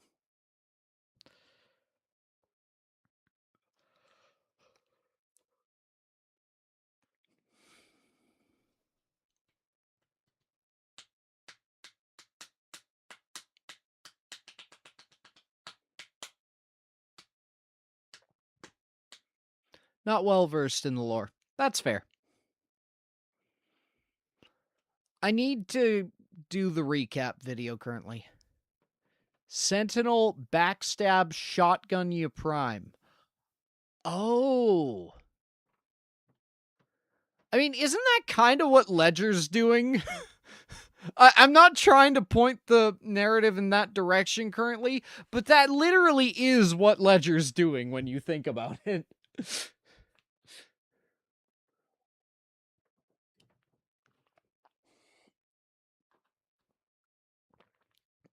Then again, if Seller set him up, then it's not really backstab if you already hate each other.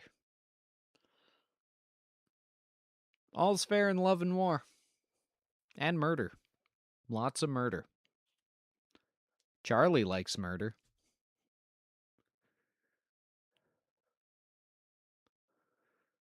Ledger's more like Megatron. I mean that in a not evil way.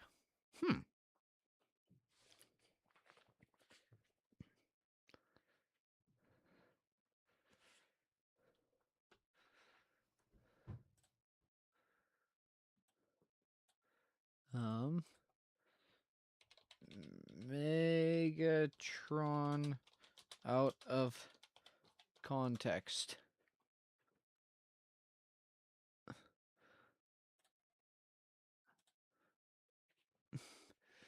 Megatron won't destroy out of professional courtesy.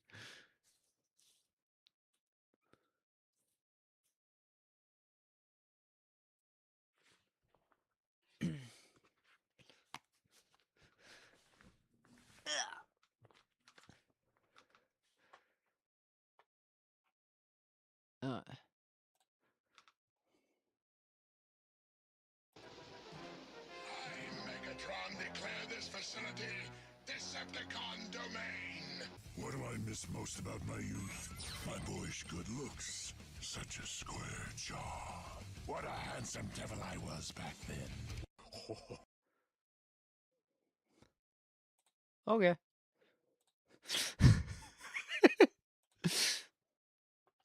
I realize now I probably can't watch that on stream. Oh. Well, ladies, gentlemen, and otherwise, that was fucking heavy.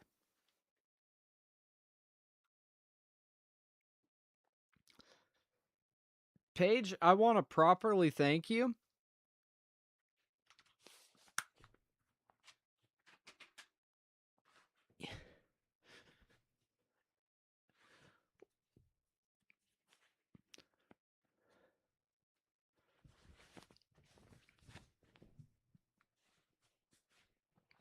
Like, this was...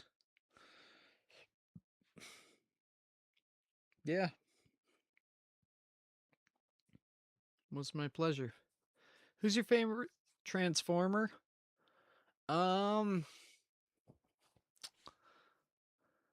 mean, it was Michael Bay 1 Ironhide. Let's see.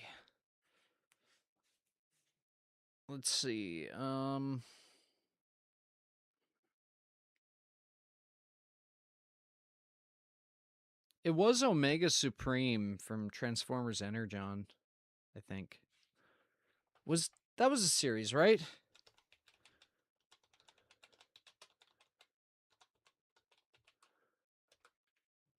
Transformers Energon, and there's that one kid, or not kid, but the human guy Kicker, I think.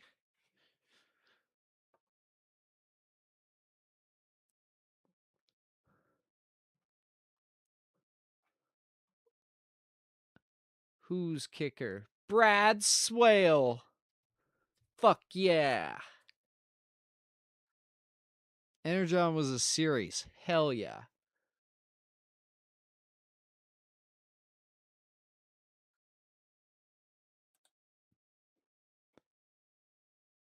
Fellow Unicorn Trilogy kid. I don't know what that means. What else was he in? He was in New Tales from the Borderlands as Sponsor Bot. He was Spark Ping in Catch Teeny Ping.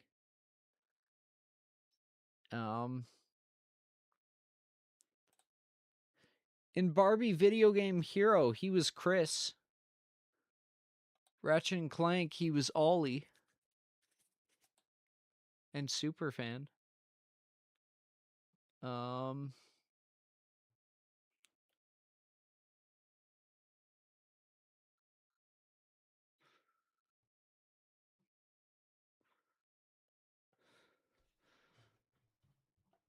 No, he swarmed for Energon, the minicons, built a ship, said fuck the Cybertron war, and left. I love that. Oh, he's the English voice of Light Yagami. Neat. In Transformers The Ultimate Battle, he's also Kicker Jones. Kicker's last name is Jones? Oh, man. He was in Bionicle the Mask of Light. Okay, so he's like a cool guy. He was in Zoids as well. Harry Champ. Inuyasha. I didn't watch that, but my 1X did. Do you ever see Transformers Beast Wars? I did not. I've heard good things. The crew who made that didn't know a thing about Transformers for the most part, lore-wise. Oh, God. He was Kimba, the White Lion? He was also in The Adventures of Sonic the Hedgehog. And in My Little Pony Tales in 1992. And in Mobile Suit Gundam as Amuro Ray.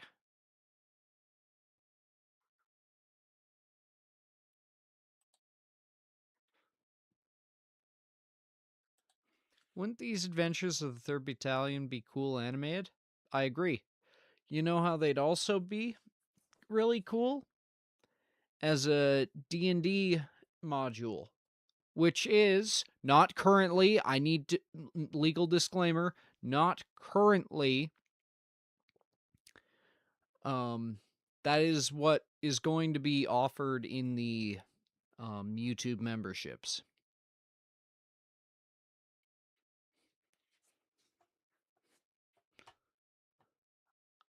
I need to put in a lot more to actually get it to that level.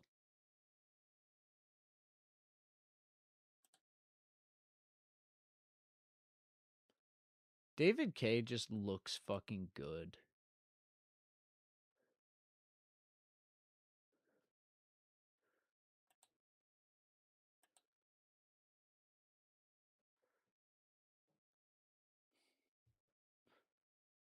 Iron Man and his awesome friends. He's Vision and Male Shopper and Baby Vision.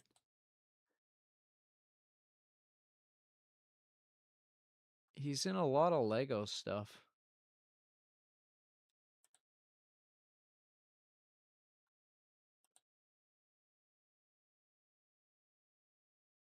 Pokemon Horizons, the series. He's Gibeon, which is supposed to be Gideon, but their parents spelled it wrong.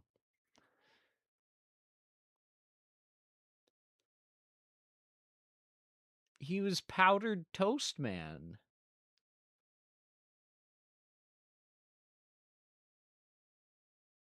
And of course, who could forget Cringer in He-Man, the 2021 to 2022 TV series.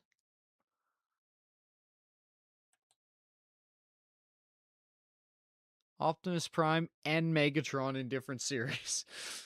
Oh my god. I love that.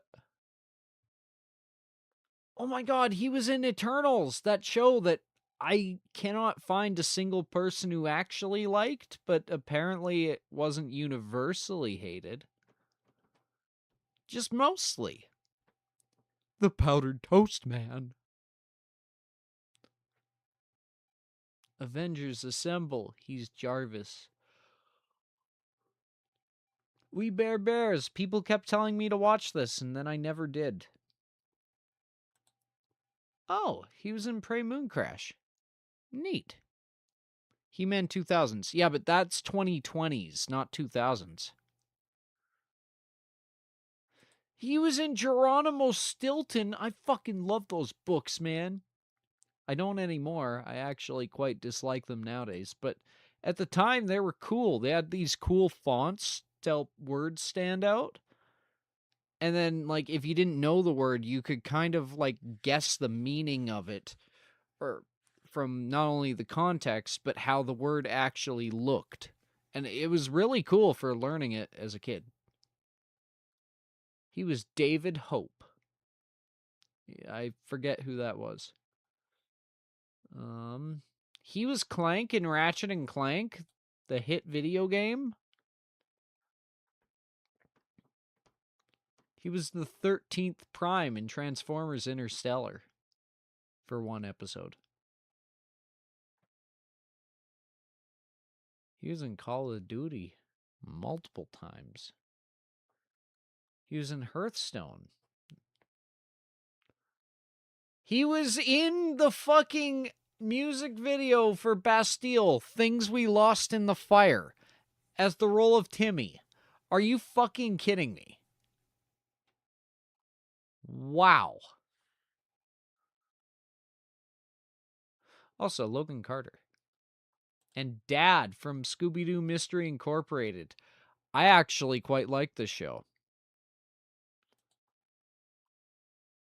While What's New Scooby-Doo will always be my favorite, that one was fucking good. Like, I can't deny.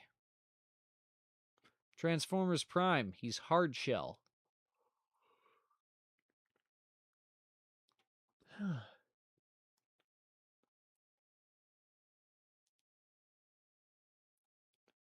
There's so many things. He was in The Annoying Orange.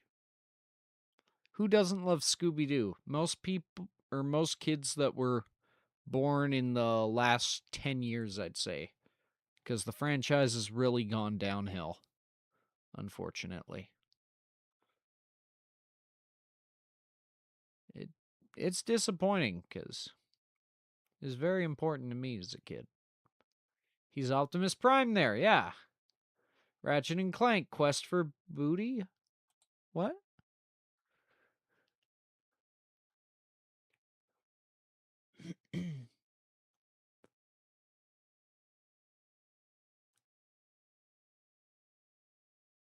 Resistance, Fall of Man. I've heard good things about this game. I have it. I've never played it. I forgot he was Lugnut. He was in Ant Bully. Aw, man. Y'all remember Ant Bully?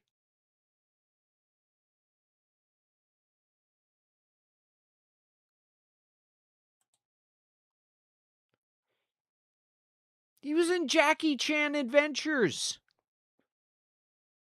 That's like the best TV series of all time. It's up there with Mike Tyson Mysteries.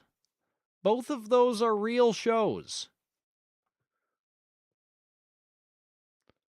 All right, let's look at this Optimus Prime.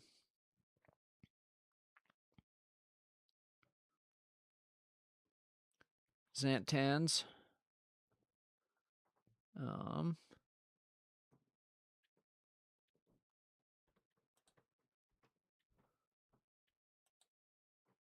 Jackie Chan Adventures was surprisingly hype.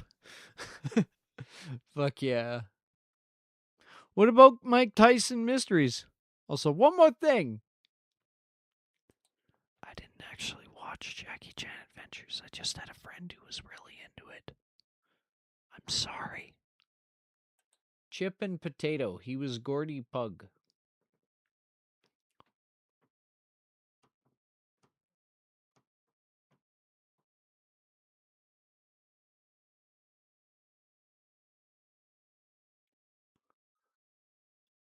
Man, I wish I could voice in a Barbie movie. That's on my fucking bucket list.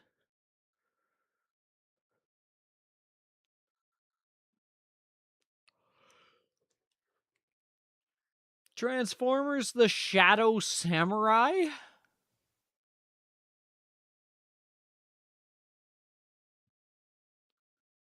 A dragon demon that was sealed away into a wall ornament. But does he fight it like Jackie Chan does?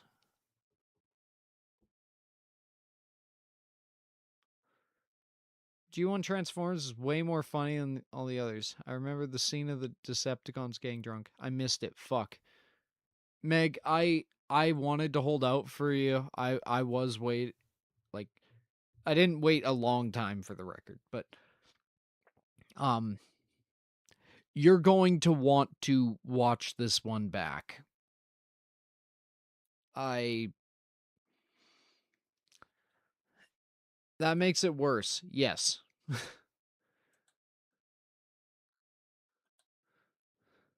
I'm not gonna sugarcoat it. You did miss a fucking excellent one, but it's okay. We're talking about Jackie Chan Adventures now.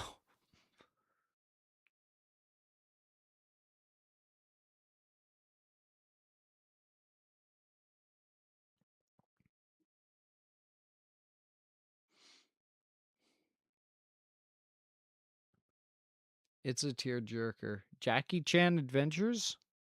Oh no, the stream. Yes. Bought a Cards Against Humanity Pride pack. I wonder this is just kind of a fucking intrusive thought, and I apologize in advance, but I wonder how many slurs are included in that.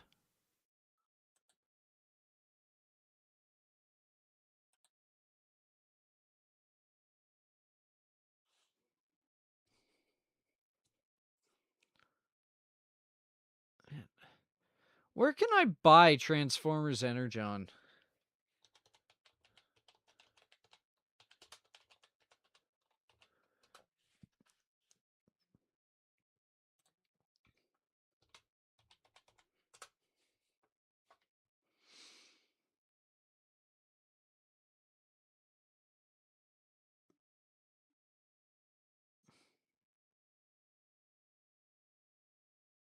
The complete series is out of stock.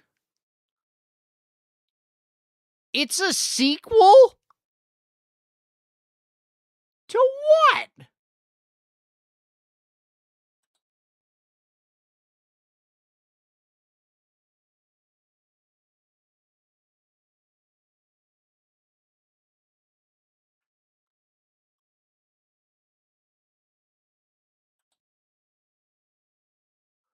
Second part of the Unicron trilogy.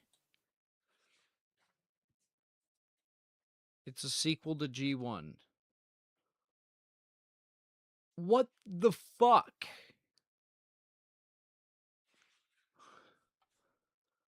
No, I didn't know that.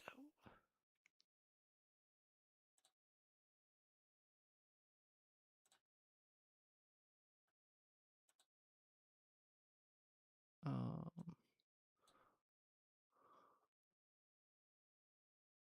what? What? The fuck? That is not Transformers Energon.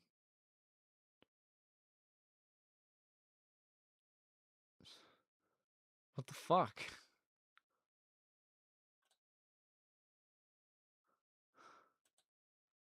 Only one left in stock.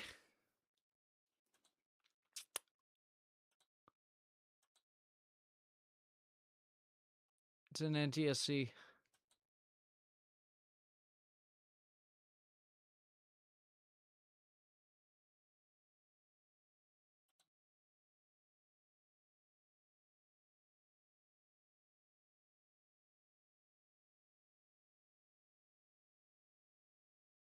%47 positive ratings. Oh.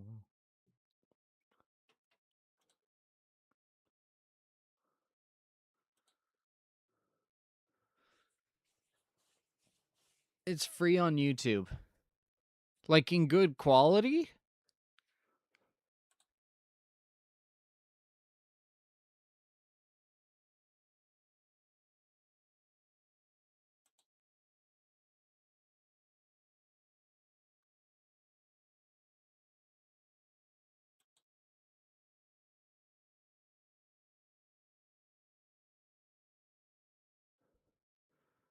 I was wrong, but you can buy it on YouTube officially. Okay.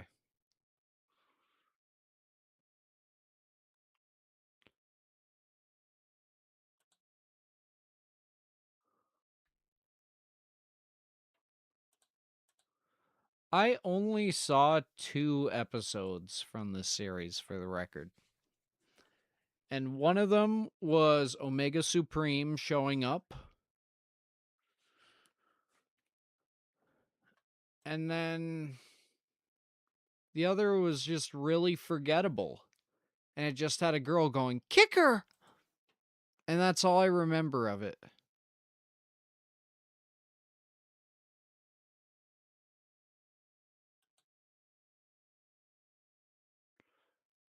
Really interesting character arc for Starscream.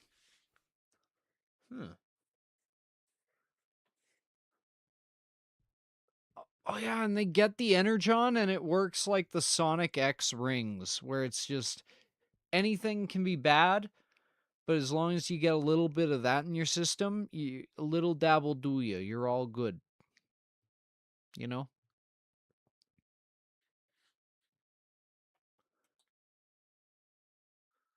So many Transformers series and kid shows with them. It's not almost hard to keep track. It is hard to keep track.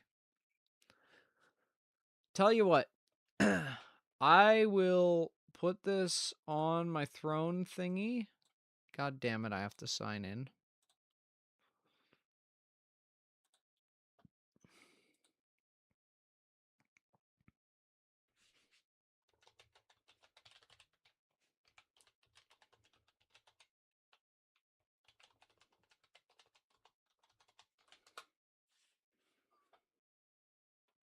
Please work. God damn it.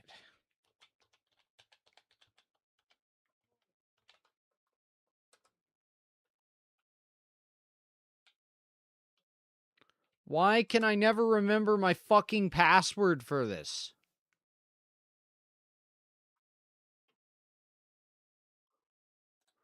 Whatever. It's fine.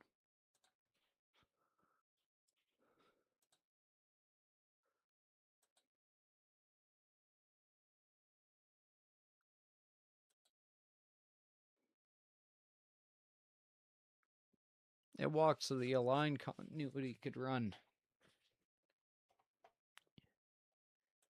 Your mom can run. Fucking got him.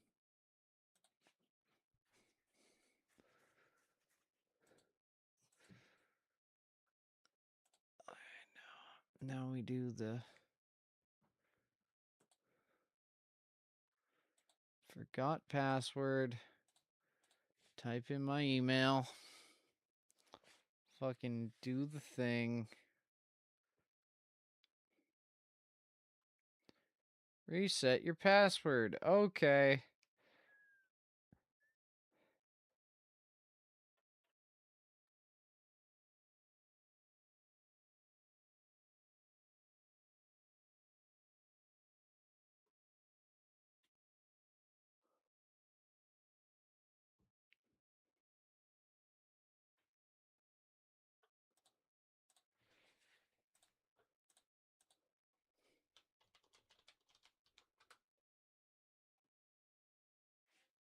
Ah, yes, verify the code it's sent to my email. I love those.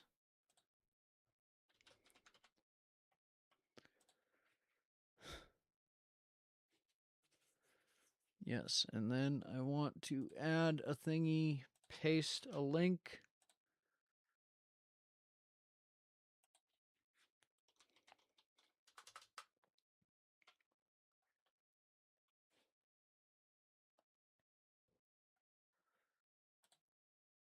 And then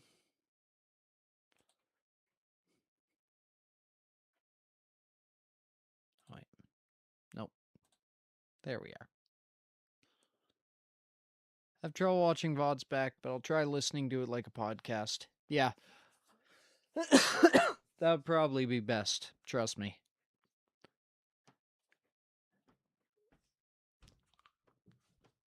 I'll try to give you a timestamp of it if I can.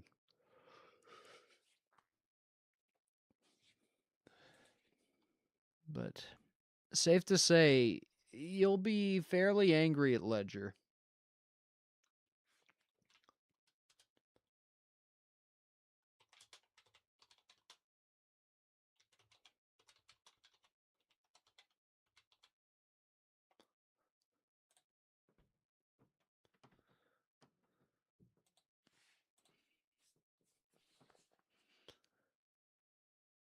Who died? Nobody died. We almost had a death. But thanks to Blackthorn, we did not.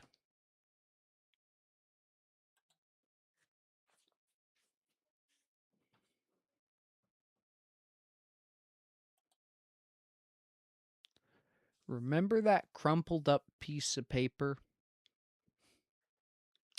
Yeah. Yeah.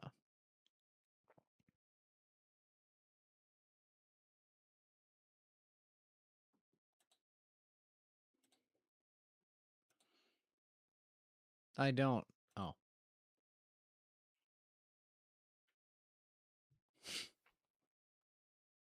Well, shit.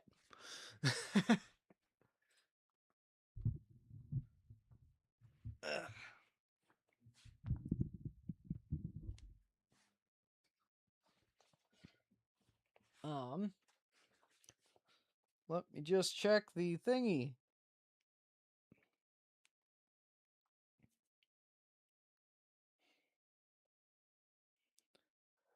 Ledger's book, Going to Carmage. The following is found in Ledger's little fireplace. It was crumpled up and tossed in there, but missed the flame and didn't burn. And then, yeah, basically, that little thing, Ledger was like, well, fuck, man, we're not gonna get another opportunity like this, so it's worth the risk. But he did not think ahead to,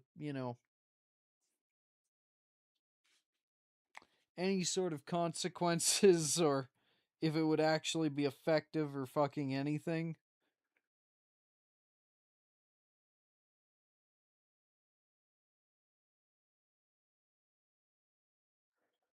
Ledger was trying to pick the best out of the litter.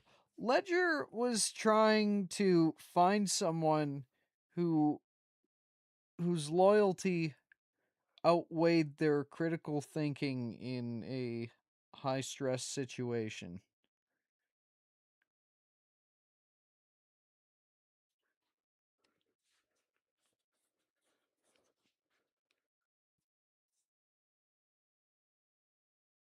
And once he found one, he exploited it as best he could.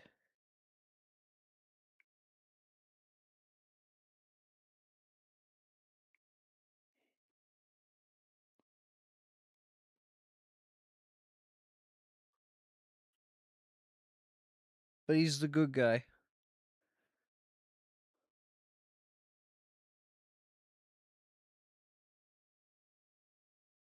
Good guy.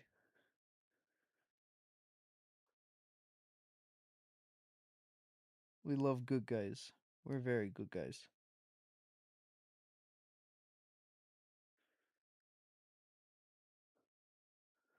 I'll add an entry into A's journal. Yeah.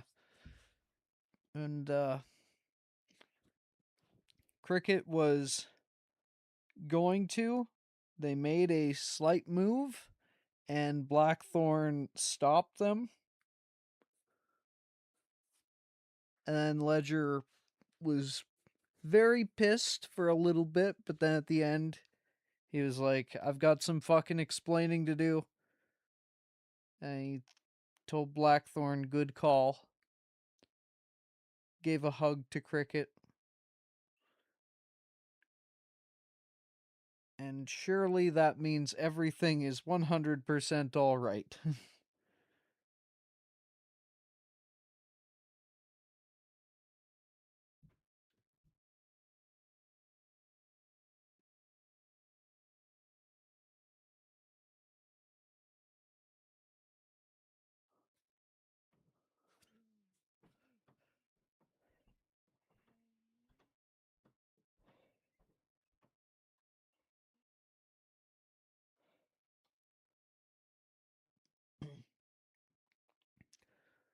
Ledger's like a dad or a crazy uncle. I don't know.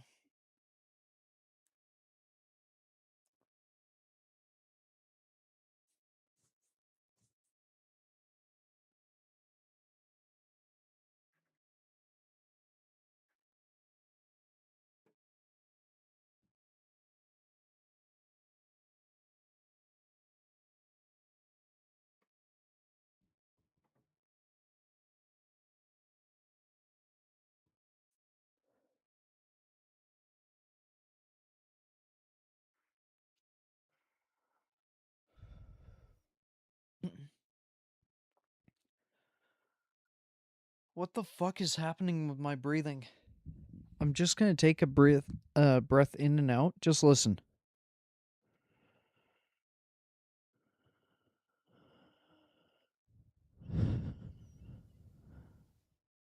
Did you hear that with the breathing in?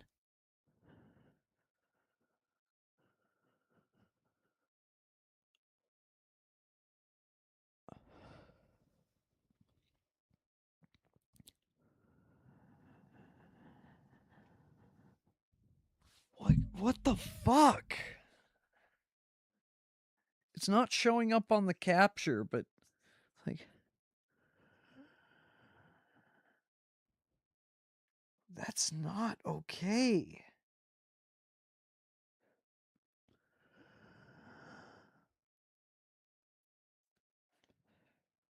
I think I'm getting sick.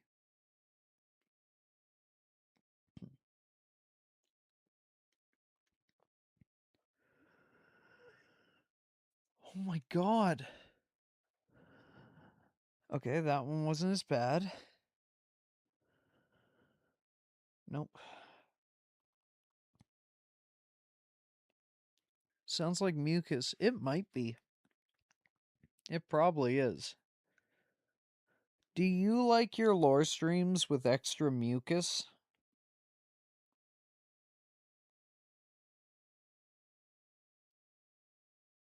A speech that's ominous but not directly threatening. That's fair. Also, I apologized earlier, but you weren't here for it, so I'll apologize now. I apologize for making it Ledger's thing to hate on A. Purely because Ledger's reasoning is he's the numbers guy. He doesn't need another fucking numbers guy. It's purely an ego thing.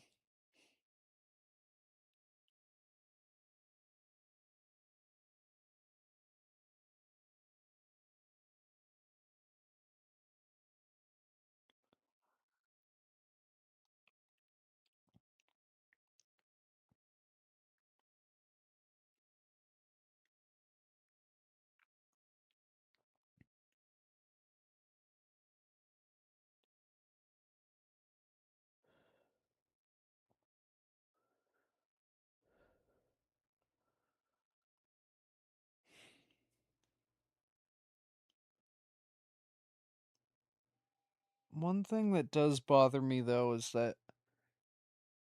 this isn't really something I can take back, you know? Like, this is something that Ledger has done, and that is what has happened now. There is no going back to it. He hates A, wants to recalculate him all the time. That's exactly it. Like he takes that as a threat rather than it just being part of the personality.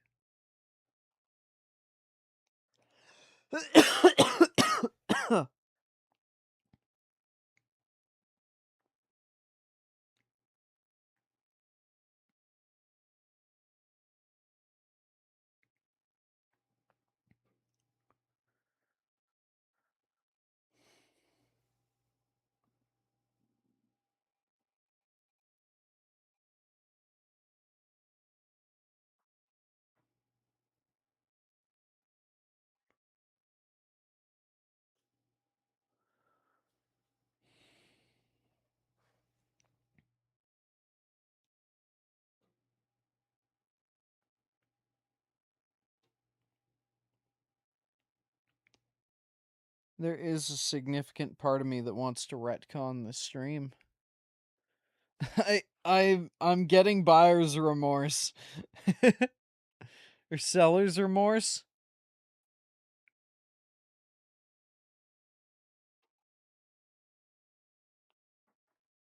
Some sort of remorse.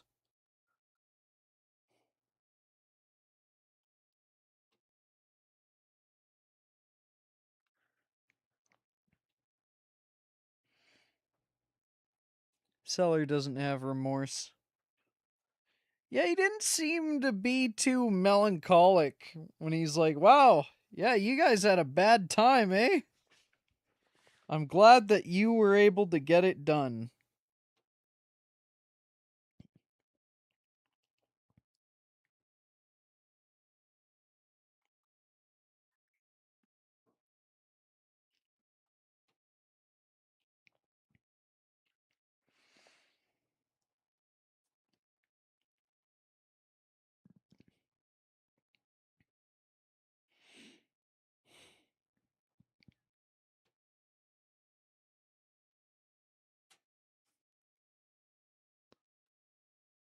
Chasing everyone out of the kitchen like an angry grandmother. Yeah.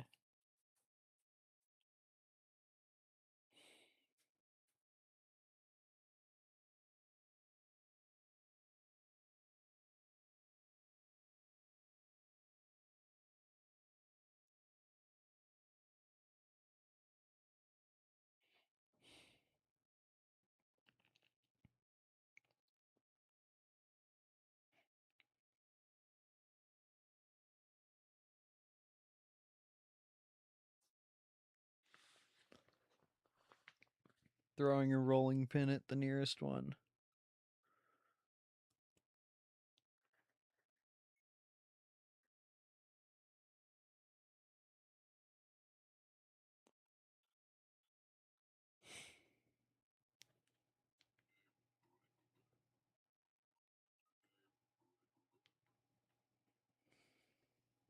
Alright, fellas. Thank you guys for. What the fuck am I looking at? What the actual fuck am I looking at?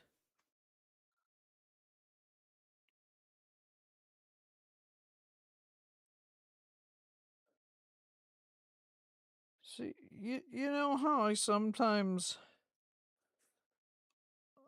open up. Oh, Paige, I need a hug and a milkshake. No, I sometimes open up Instagram when I turn on the end slate and I just start rambling. Um,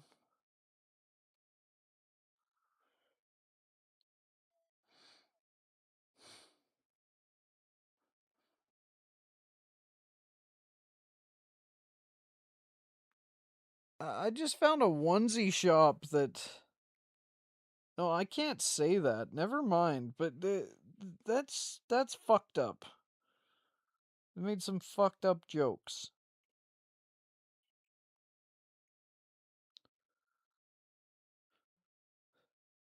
Is this the part where I plug my Instagram that I never post on?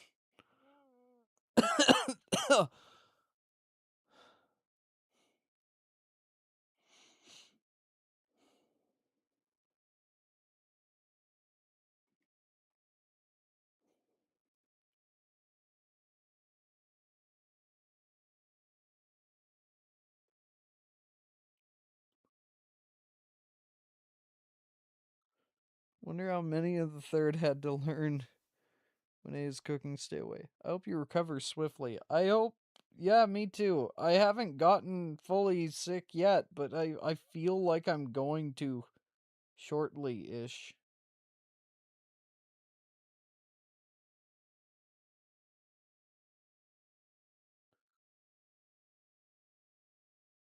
Ah. Oh no. Oh no.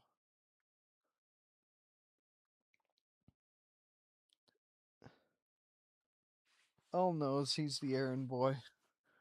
Ah. No, you can't do that to a fingernail. What the fuck? No.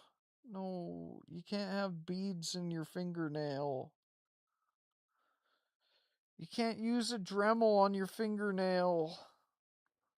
I don't care that it's just going through the nail and not into the finger or anything. Like, it's the part of the nail that sticks out because it's long nails. It's still bad.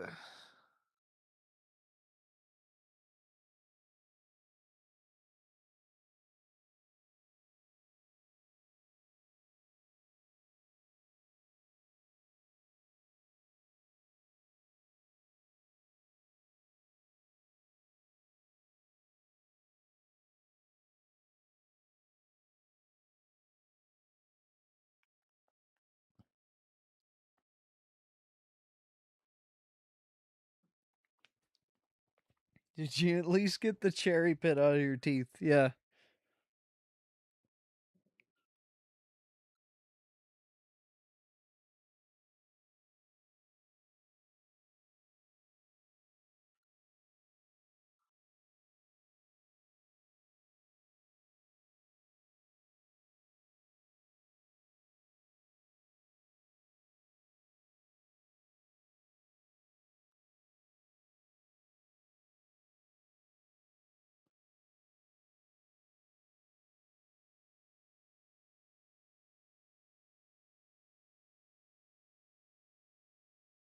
Whoa.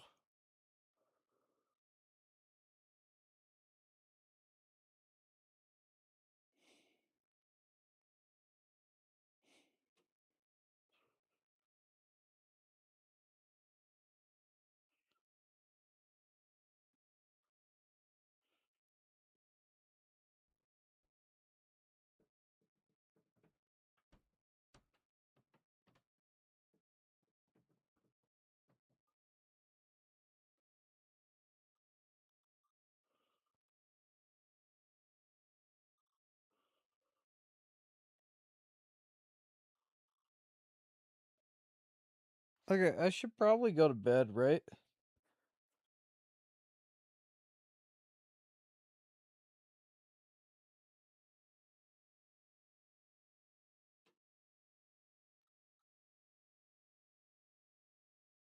Wonder what stupid stuff the group has to do to get Ledger to go parent mode on us. I mean, Ledger oh, fuck. Oh, I'm good.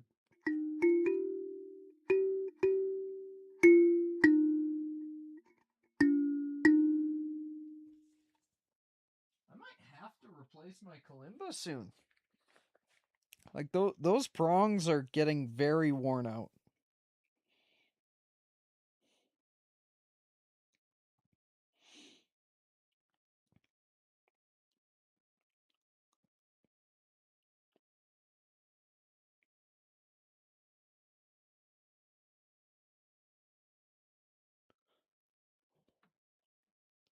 Wait. Now I'm seeing a lady going a sumo wrestling, like, inflatable suit against an actual sumo wrestler.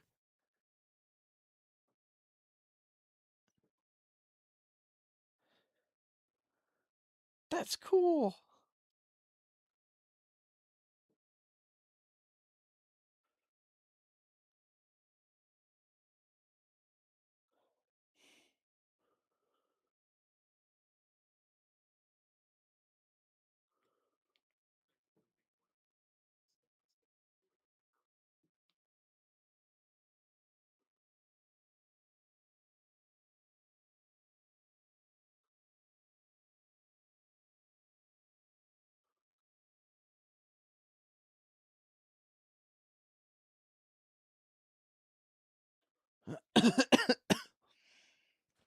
Yeah. I'll go to bed in a bit. Whoa, there's a fucking play. All right, good night. I'm clicking the button.